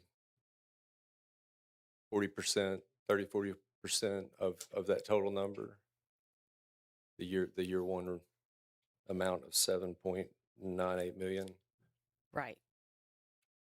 But the remainder of that amount, the remainder of the 28 million, so the 7.98 is just included in the initial test period for the Gaja rider. And that's what it's my understanding, you correct me if I'm wrong, that's what I'm asking you. If the equivalent, if the ratepayer impact for that first initial test period is 25 cents on your average customer bill for that initial test period. Is that right? Isn't that phase one, year one? Yes, that is for the amounts that we plan to include in the cost recovery filing in year one. Okay. But that leaves a significant balance for year two, correct? If the total is just under 28 million.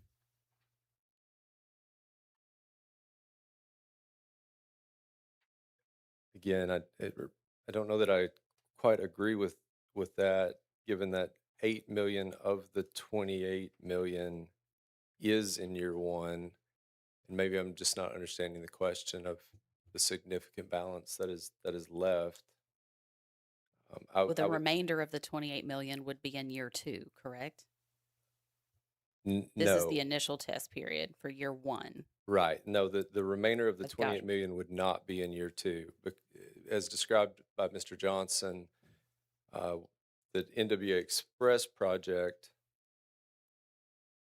is to be completed in multiple phases. And the expectation, and my expectation is that that the remainder of that will not be year two. That will be multiple years. So are you saying that the ratepayer impact is going to be 25 cents for multiple years? Or is that just year one? That's just year one. What I'm saying is that Let's do this. What is the rate? What's the customer impact for year two? What's that number? I have not calculated that. And why don't we have that number? We have not made a year one filing and don't have not discussed any estimates for any year two filing. You don't have any customer impact numbers for year two?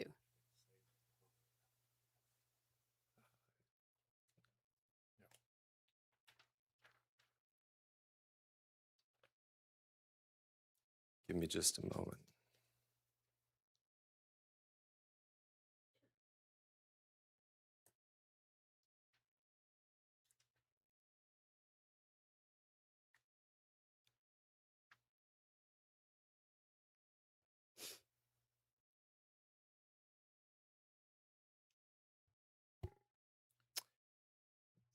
We responded to data request APSC 10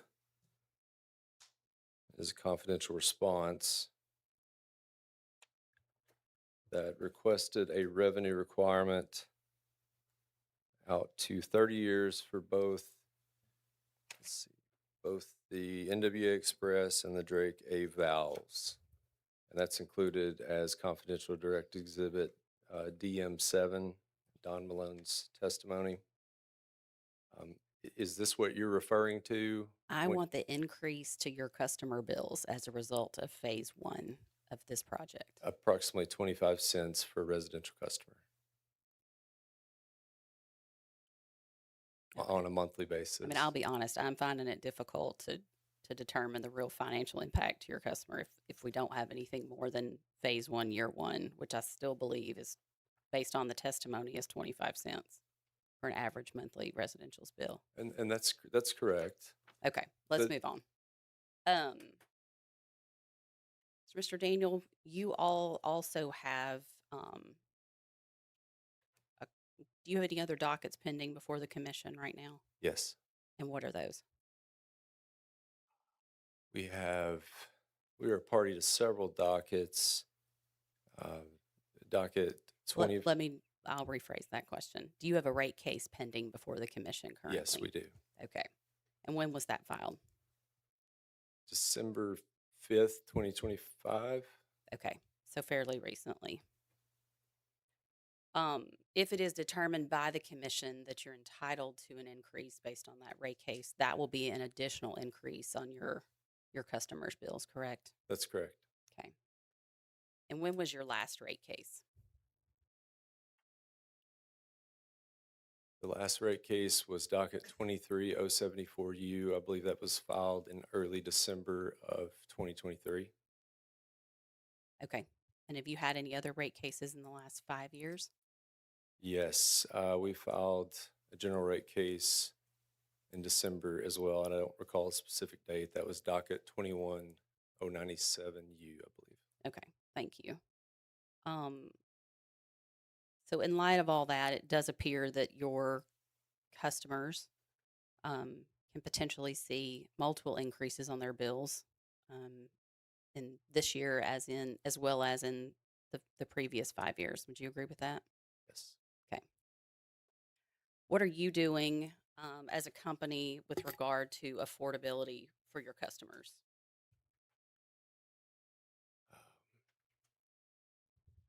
'Cause that's a decent number of increases in a short amount of time. So we have a team that is in place across multiple states that is focusing on energy assistance currently and providing more access to that for our customers. I believe that was a part of our testimony in the pending general rate case. Is we're actually requesting for more funds to be able to reach customers better, so they know what their options are and know how to get access to these funds and know where to get them and how to get them and how much they can get. And what's the source of those funds? I believe that's federal funds that Okay. they have access to, LIHEAP. LIHEAP, okay. Yes. All right. We also have internally a Black Hills Cares program that our employees contribute to that provides more assistance to customers. Okay.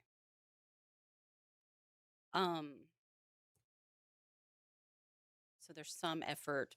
That sounds more like an educational program, the second portion of your. Well, Answer. it disperses dollars to customers as well. Oh, it does? Yes. Okay. So to help mitigate those rate impacts. Yes. There are some programs. I also believe, and you can tell me the exact date of this, but there are some Winter Storm Uri costs on your customers' bills currently, and when are those going to roll off? Yes, that's correct. Those costs will come off of customers' bills at the end of May of this year. Okay. And the proposed rider that you have before us right now will go into effect when? July 1st, I believe. Okay. So just after the Uri costs roll off. Right. Okay. That's correct. All right. I've got one more question. how many riders does Black Hill have currently? And do my best to list them. We have a safety and integrity rider for safety and integrity investments in our system. We have an energy efficiency rider that customers pay into to be able to access rebates for furnaces, hot water heaters. We have a billing determinant adjustment. And you don't Right. have to name them all. I- If you yeah. if you can't remember the names, that's okay. Do you have an approximate number? Uh,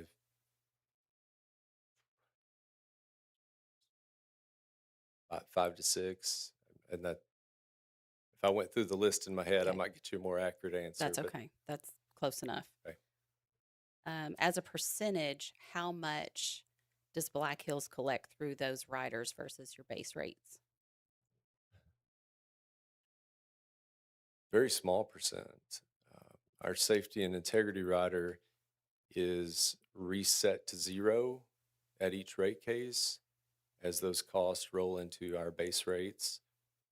So customers see a very minimal rider percentage compared to what the base rates are.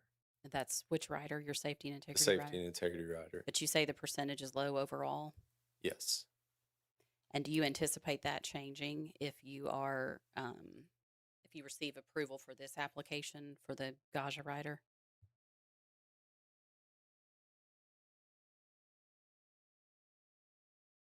It's hard to say. I don't see it going. I don't see it going up too much. It could go down as certain cost may be eligible for the Gaja rider. It would simply move from one place to another and not be in the safety and integrity rider. But I don't see much change happening as a result. You don't see an increase in the percentage? For the safety and integrity rider for all No, riders. if you're granted approval for the Gaja rider on top of the other riders, like in addition to the other riders, that'll be a new rider for you, correct? Certainly, yes. All right. Yes. So, okay. That's all I have, Chairman. Thank you. Mr. Tate? Thank you, Chairman. Yes, sir. I know this was not your testimony, but well, let me find it again. Well, I'll just ask you, I guess, when will these projects go into service? Phase 1. Phase 1 is expected to be completed on or before December 2027. Actually, you did say that on page 12 of your testimony. Projects to be completed by December 2027, right? So year 1, you show a little under 8 million of that total 28 million going through the rider. If the projects are going into service by the end of 2027, when is the remainder of that amount going through the rider?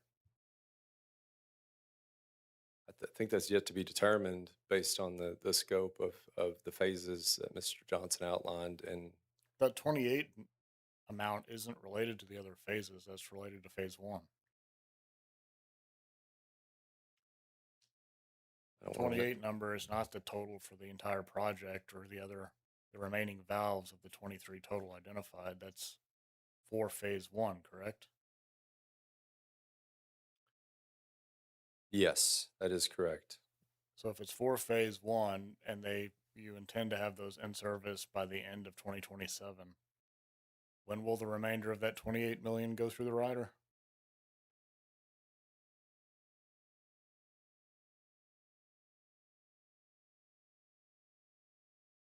It will go through the rider in subsequent years. I don't know. I don't have any data or have any information that tells me when, based on construction estimates, when that's going to happen. Okay, but you're spending 8 million this year, right? Or in the test period, right? Correct. If the project's going to go into service in 2027, you anticipate spending the remainder of that 28 in the following year, or in the time between the test year and December 2027, right? I'm understanding Commissioner Anderson's question a little better now. Thank you. I can certainly understand the logical deduction of that. I don't know how it would go into service if you haven't spent the remainder of that money. Okay, I don't have any reason to disagree with you. So yes, And I think the issue she raised is an important one, which is of that 8 million that goes through in the test period, that relates to a 25-cent increase to bills, right? correct. But what does the remainder of that 28 million amount result in bill? How does that affect bills for the following year? You're going to have more be spent, subject to recovery of the rider. Should be anticipated that the bill impact is going to go up, correct? Correct. Okay.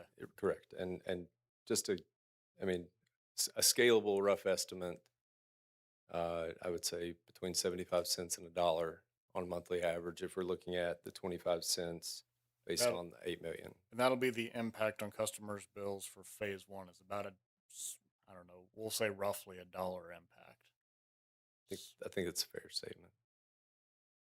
And what it doesn't sound like you guys have yet to determine what you think the customer bill impact will be for future phases or cumulatively all of the phases. Is that correct? That's correct. Okay.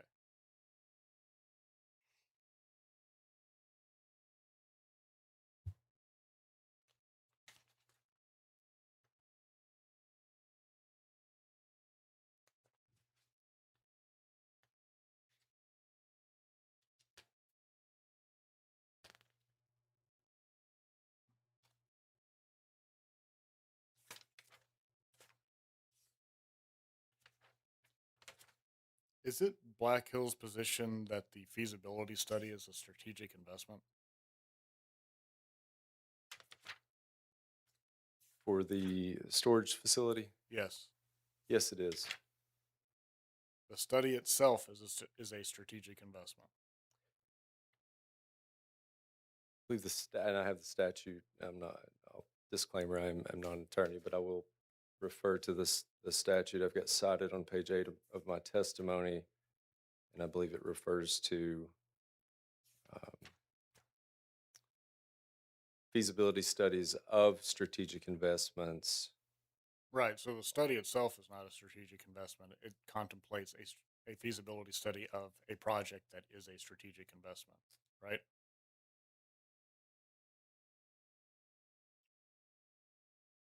I hesitate to interpret the statute in with your question, but it logically is a study a strategic investment. I don't know that I can give you an answer based on the law on that one. I mean, as it reads, it's talking about doing a study to determine the feasibility of a strategic investment, right? So whether um, to move forward or to undertake a strategic investment. I think what I can say is that Act 373 of 2025 allows recovery of the feasibility study of strategic investments. Right. And whether you'll undertake a strategic investment is yet to be determined. It's what you're doing the feasibility study for, right? Correct. Okay. And you're not suggesting that a storage facility is advanced energy technology under the definition of the statute, right? I mean, there's a list. I don't recall seeing storage facilities in that list of advanced energy technologies.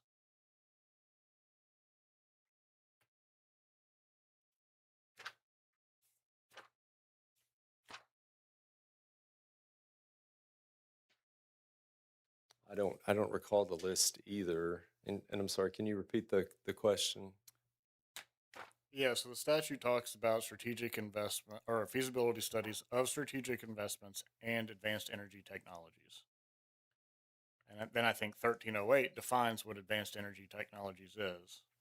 I don't recall this being in that definition, right?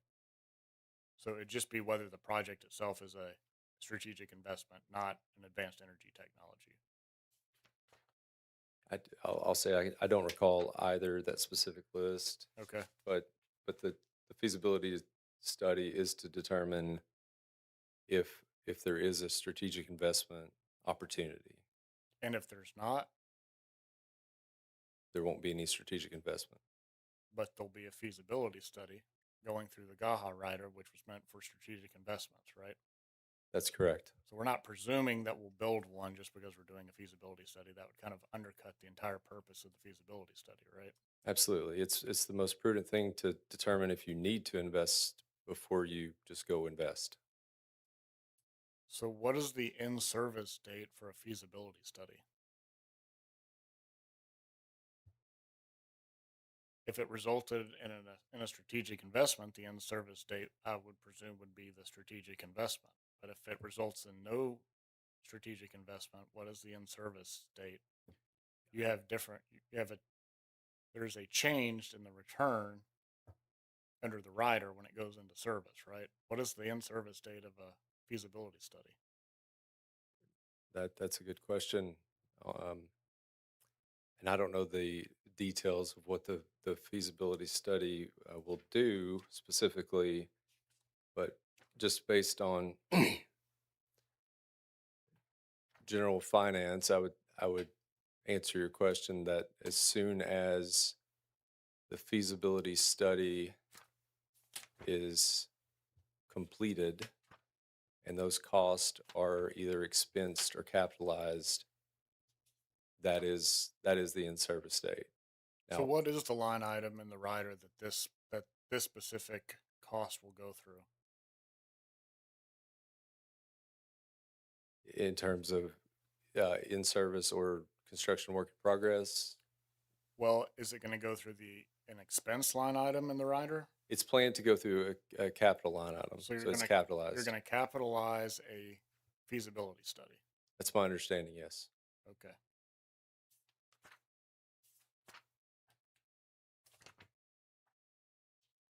Um,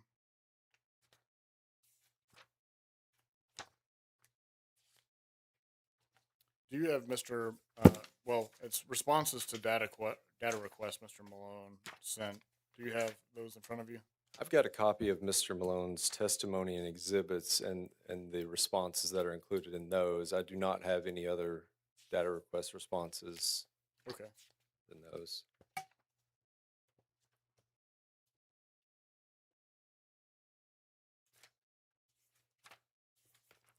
Give me just a moment.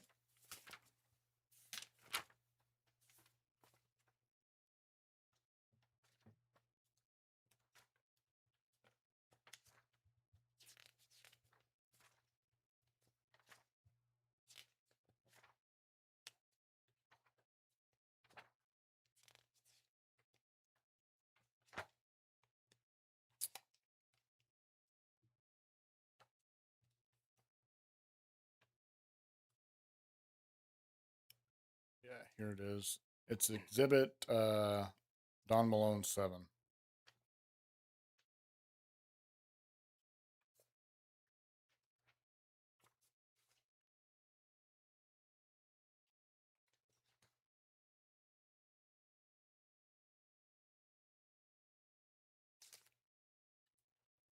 Are you looking at?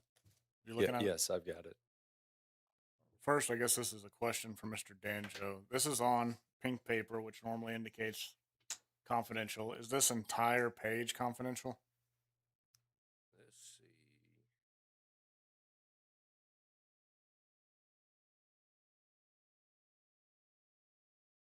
You think so? Talking about the spreadsheet.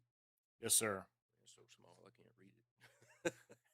Well, I don't see anything individually highlighted, which makes me think the entire thing is confidential, but I want to tread lightly before I start discussing numbers if they're confidential. Yes, I believe the entire exhibit, specifically the page 3 and 4, are all confidential. Well, I'll see if I can talk about this without talking number specific. If we need to get into number specific, let me know and we'll go in camera. So this is specific to the Drake A valve upgrades, correct? I think that's listed there at the top of the exhibit on the left. Yeah, I'm having trouble reading it as well. It's pretty small. So page page 3 of 4 Yeah, page is 3 in, of 4 is the pipeline. Page Correct. 4 is the Drake A valve upgrade. that's right? correct. Okay. So I'm looking at accumulated depreciation.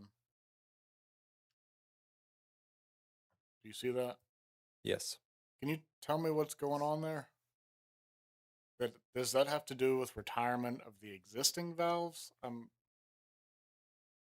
That's so this exhibit was meant to show what happens after it goes in service. Mhm. So this is depreciation of this asset. Okay.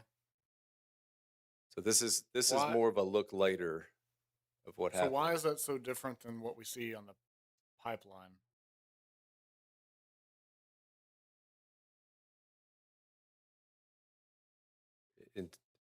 in terms of dollars?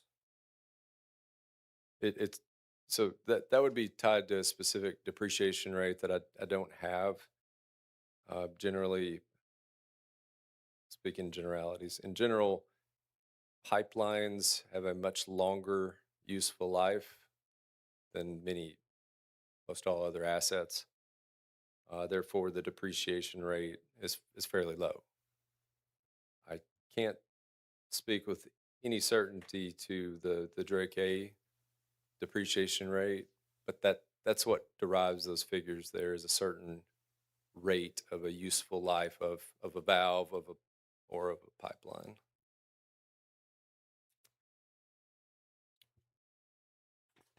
Yeah, I'm confused. I'm looking at the pipeline as you normally go through this adjusted gross plant minus accumulated depreciation, right? But when we're talking about the valve, we're adding that amount, right? So there was an existing accumulated depreciation. Do you see now what I'm talking about? I do. I don't know if that's a mistake. Again, I was trying to understand it, and I wasn't sure if that was associated with accumulated depreciation from the valves that are being retired and replaced that hasn't been collected. Sorry, that didn't exactly make sense, but if that's associated, since you are replacing, if it has to do with that, since there is a retirement of some equipment or replacement of equipment, I do understand your question. or if you can just explain what's going on there, I'm a little confused. I am as well. That's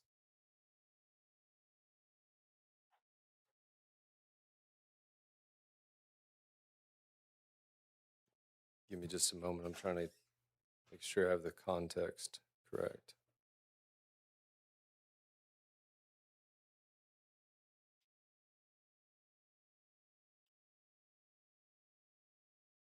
Commissioner Tate, I don't want to speculate that's related to existing valve retirements, but I do understand your question that is odd to add the. So you're not sure, I guess, at this point what that is. No, sir, I'm not sure. That I would need to go back and review this to understand. So this was a response from Black Hills to That's Mr. correct. Malone, right? Yes, Who's responsible for who was responsible for this specific response? Do you know? I believe I signed my name, so that this would be me. Okay, you just don't recall at this point. No, sir, What that is? I Okay. don't.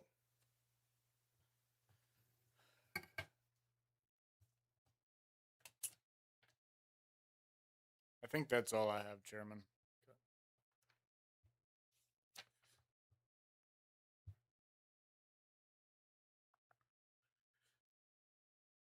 Mr. Daniel, I think I just have one question. Since you're the regulatory lead of this organization, would you confirm Mr. Johnson's commitment to Commissioner Anderson that you will file a CCN or a CECPN for any future phase of this project? Yes, sir. I would add further that and I won't quote this exactly because I don't know it, but I believe Act 373 requires a filing for any strategic investment, regardless of CCN, CECPN. So our plan is to file any and every investment for approval under the GAJA or GAHA rider. I'm still not sure how to pronounce that going forward. Thank you. Ms. Anderson, do you have any further questions? I do not. Thank you. Any further questions? Just a clarification on the question you just asked. So is it your position then that since you're breaking this into phases, each phase is a separate strategic investment?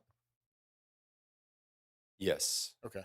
So as Mr. Johnson testified, any future phase or project, we will make a filing for commission approval for that investment.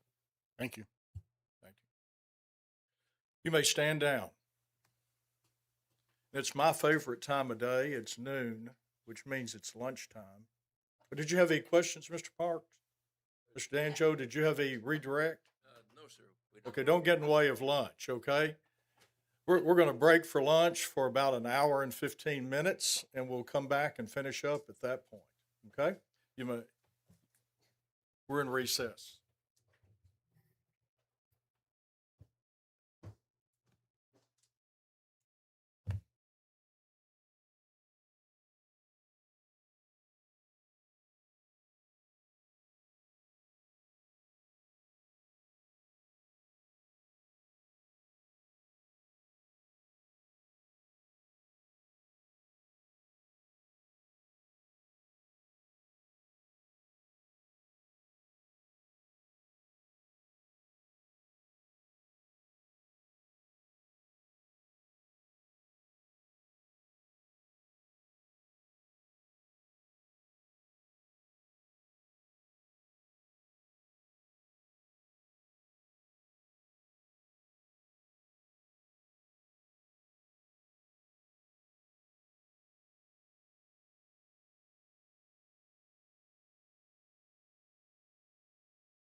May be seated. We're back on the record. I hear we need to recall Garrett Johnson, Mr. Danjo. Yes, sir. He has Has some information. found some of the Okay. numbers in the RP. You were one of them.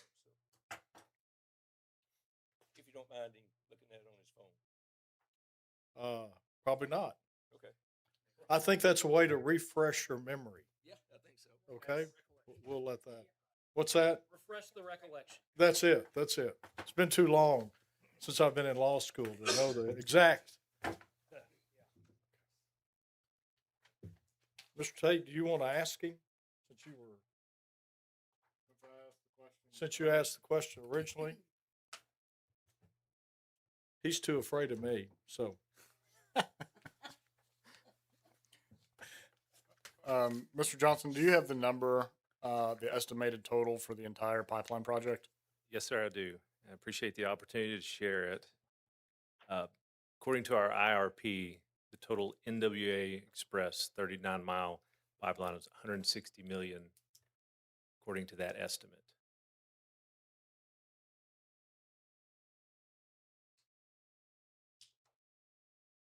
Okay. And while we have you, we unredacted the total number for phase one, correct? We kept redacted. I can't recall. I apologize. I believe we unredacted the total number for phase one, and we kept redacted the numbers of the individual components that made up that phase for the phase one of the pipeline feasibility study Okay. and the Yes. valves. Do you, do, you- I do you know what that total number is? Because I don't believe that total number appears in testimony. And since we've kept the components redacted, nobody can do the math to figure out what the Correct. total number is. Okay, just to make sure I understand correctly, it's the cumulative total of phase one of NWA Express, phase one of Drake A upgrades, and the storage optimization feasibility study. Yes. That total is 27,957,728.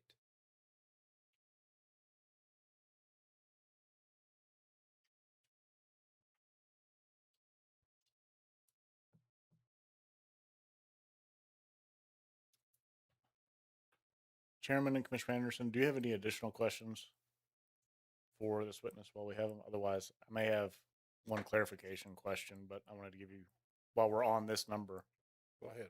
let you. Well, my question was actually on the cost of the entire project. Okay. Yeah, that's related to this. Go ahead. Okay. Is that number in the IRP as you suggested earlier? Yes, ma'am. And it's actually broken into 3 phases, and it's labeled the Drake C line in the IRP, but it's the NWA Express. Okay. So that's where you retrieve that number. Yes, Okay. Thank you. Okay. So that's what you're calling Drake C now is the NWA Express. that's correct. Okay. I think when you testified earlier, you mentioned that the NWA Express was only 30% of design and engineering in the field had been done so far. Slightly less than 30% complete. Okay. And you used an outside firm to determine the contingency or estimate the cost for that project. That's correct. And you said it was a class what? 4. Class 4, Yes. which is not there. Class 4 lacks quite a bit of certainty related to a project. Is that fair? That's fair. Is that what's driving the high contingency in this instance? Is that the project is fairly early in its stages? That's correct. So if you brought us this project later when it was more certain of whether you needed to expand right away and exactly where it would go, how all the components, the contingency would probably be less. It's very possible, yes. Yes. So is there a reason why you're bringing us the project when only 30% of the design and engineering in the field had been done? It's the filing timing, and we look at the construction time beginning September of 26, completing December, at the latest December 2027, and our filing time, that's what we had available at the time. We'll What- continue as we design to get Sure. refined. What do you mean by filing timing? This hearing, I may not be the expert on the process, but Well, you guys controlled when to propose the project and to Right. file for a CCN, right? that's correct. I guess I'm not clear on why filing timing is why you brought it so early when you determined when to make That's the filing. fair. That's fair. Currently, what I can speak to as far as engineering is that where we are in the process of designing is less than 30%, and the class 4 is the level of accuracy we have at this time. And for phase 2, where are you currently? Or have you even We- begun studying that? We have not. Aside from the IRP, the larger project basic outline and scope, we have not defined phase 2 or its detailed scope. So these are my words, but this is how I understand what you said previously, which was you guys are somewhat flexible on the timing of future projects, right? That's Future correct. phases. Yes, So you did talk about wanting to get this project done in the next decade, potentially with annually filing new phases of the project. the total 39 miles. Yes. Yes, correct. Okay. So with that in mind, if you're going to make annual filings, and again, I understand you said you're flexible on whether it will happen that quickly. You've not started studying phase 2 of the project? Not in specific detail. Okay. Last question has to do with alternatives to the pipeline that were considered. When we're talking about benefits associated with the project, we seem to kind of blur the line a bit when we're talking about benefits related just to phase 1 versus benefits of the entire project if it's completed. The alternatives that were considered, were those compared to the entire project if it was completed, or were they compared to just phase 1? Compared to the entire project if completed. So were any alternatives considered for just phase 1? No, sir. Okay. Okay. Thank you. Ms. Anderson? No further questions. Thank you. I have a few questions and I want you to help me with my math, okay? You said the entire 39 miles is $160 million. That's correct. That's correct? You got to eat the mic, remember? Yes, sir. Okay. But if I multiply 27 or 28 million times 10, that equals close to $300 million. So why is that the case? When I look at 10 projects at the cost that I can't imagine the cost of the future projects going down, just my knowledge. Why the difference?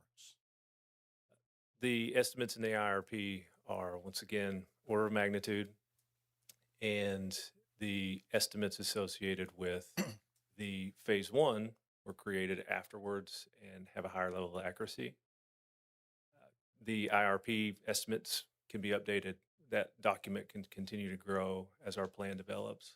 So they may not be accurate or as accurate. That's correct. I have to work in a little history here, okay? And if you don't know it, you need to know it. In 1899, they wanted to build a new state capitol. So the legislature down on Markham appropriated $1 million to build the state capitol. They spent the $1 million on the prison grounds to build the state capitol, and they built the basement and the first floor. And 16 years later, after 6 governors, they eventually built that capitol. So I hope none of your ancestors were the engineers estimating that project, okay? I'm just kidding in that. But that's the kind of thing I worry about, okay? If we bid this project as a project, we would know what the actual cost of it would be for the ratepayers of Arkansas. And at this point, you're asking us to buy in to a project that may cost a lot more, or if there's a downturn, may not be finished. Okay? That's the testimony that y'all have given us. Okay? That's what you're asking us, correct? I would phrase it, if there's a downturn, we've designed the pipeline so that we don't have to build it. If we don't need the capacity, we can stop. Sure. That additional cost won't impact the. And they could have stopped too and had a basement and a first floor at the state capitol. Okay? So, anyway, I appreciate your honesty. Okay? Thank you. Any other questions? You may stand down. Thank you, sir. Thanks. Mr. D'Angelo, I think that is your case. Mr. Chairman, you are correct. We are finished presenting witnesses and concluding our case. And so, Mr. Mays, yep, Mr. Parks, excuse me. I know someone named Mays Parks, okay? Call your witness. Staff calls Don Malone.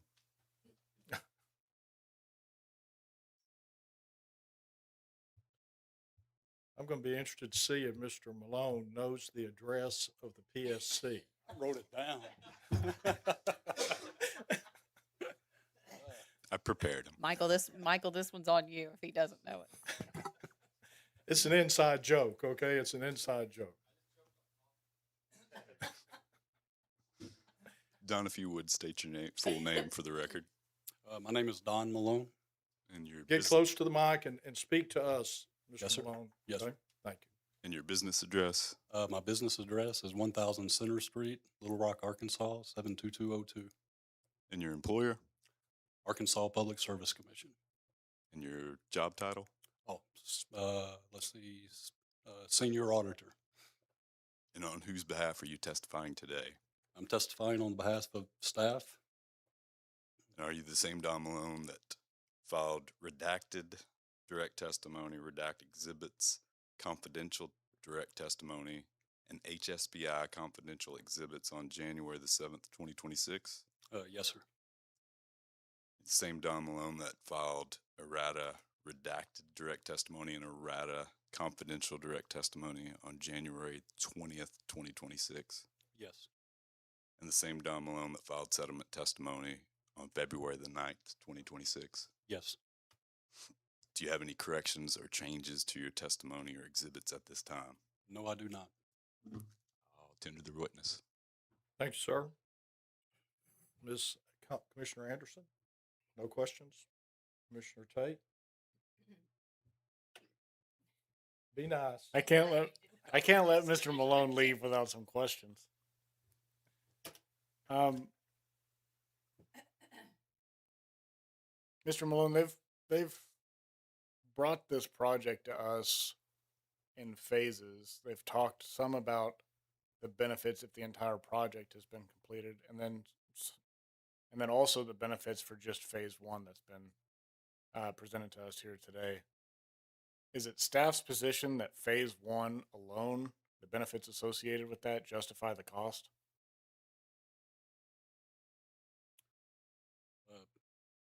Yes, it's our position that it would.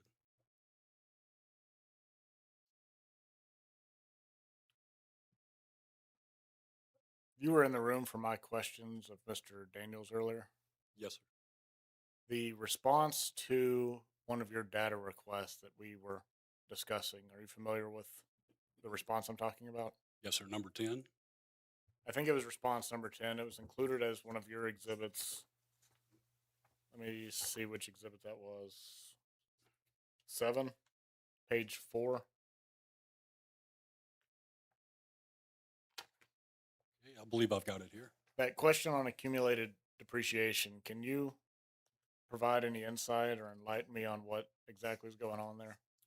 Yes, sir. We looked at that over the break, and it is, I believe what you suspect, it is the retirements that has Okay, so affected that's- accumulated depreciation. Okay, from the valves or the parts of that valve, I guess, that are being retired. Yes, sir. Okay. That's correct. And staff thinks it's appropriate to put through the strategic investment this rider, the GAHA rider on strategic investments, the undepreciated balance from the project being retired to that strategic investment is replacing? Yes, it is appropriate to run the retirements through as they have done. Okay.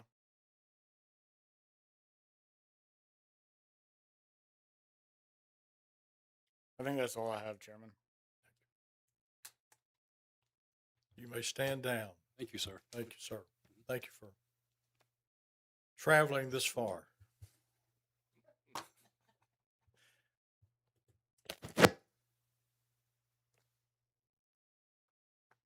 Mr. Parks, you don't have anything else? No, Mr. Chairman. Okay. That was our only. And I know the Attorney General. Got nothing, sir. You got nothing, okay. Your mere presence has been an honor to us I today. appreciate that. Thank You know? The commission appreciates the participation and cooperation of the attorneys and the witnesses during this proceeding. Are there any other matters that we need to take care of today? You're going to get me, you're going to refile the things, the filings, portions unredacted that we have set forth, right, Mr. Yes, sir. Danjo? We're refiling almost everything. Okay, We can thank do you. that. And, Paper's cheap. and you've asked for a copy of the IRP, copy of the IRP to be filed in the docket also is my understanding. Gotcha. Okay. You have nothing, sir? Nothing further? Well, we'd like to ask for clarification purposes with this, with reference to Mr. Malone exhibit. We were also supposed to file, I believe. Yes, please. Yes, yes. Thank you.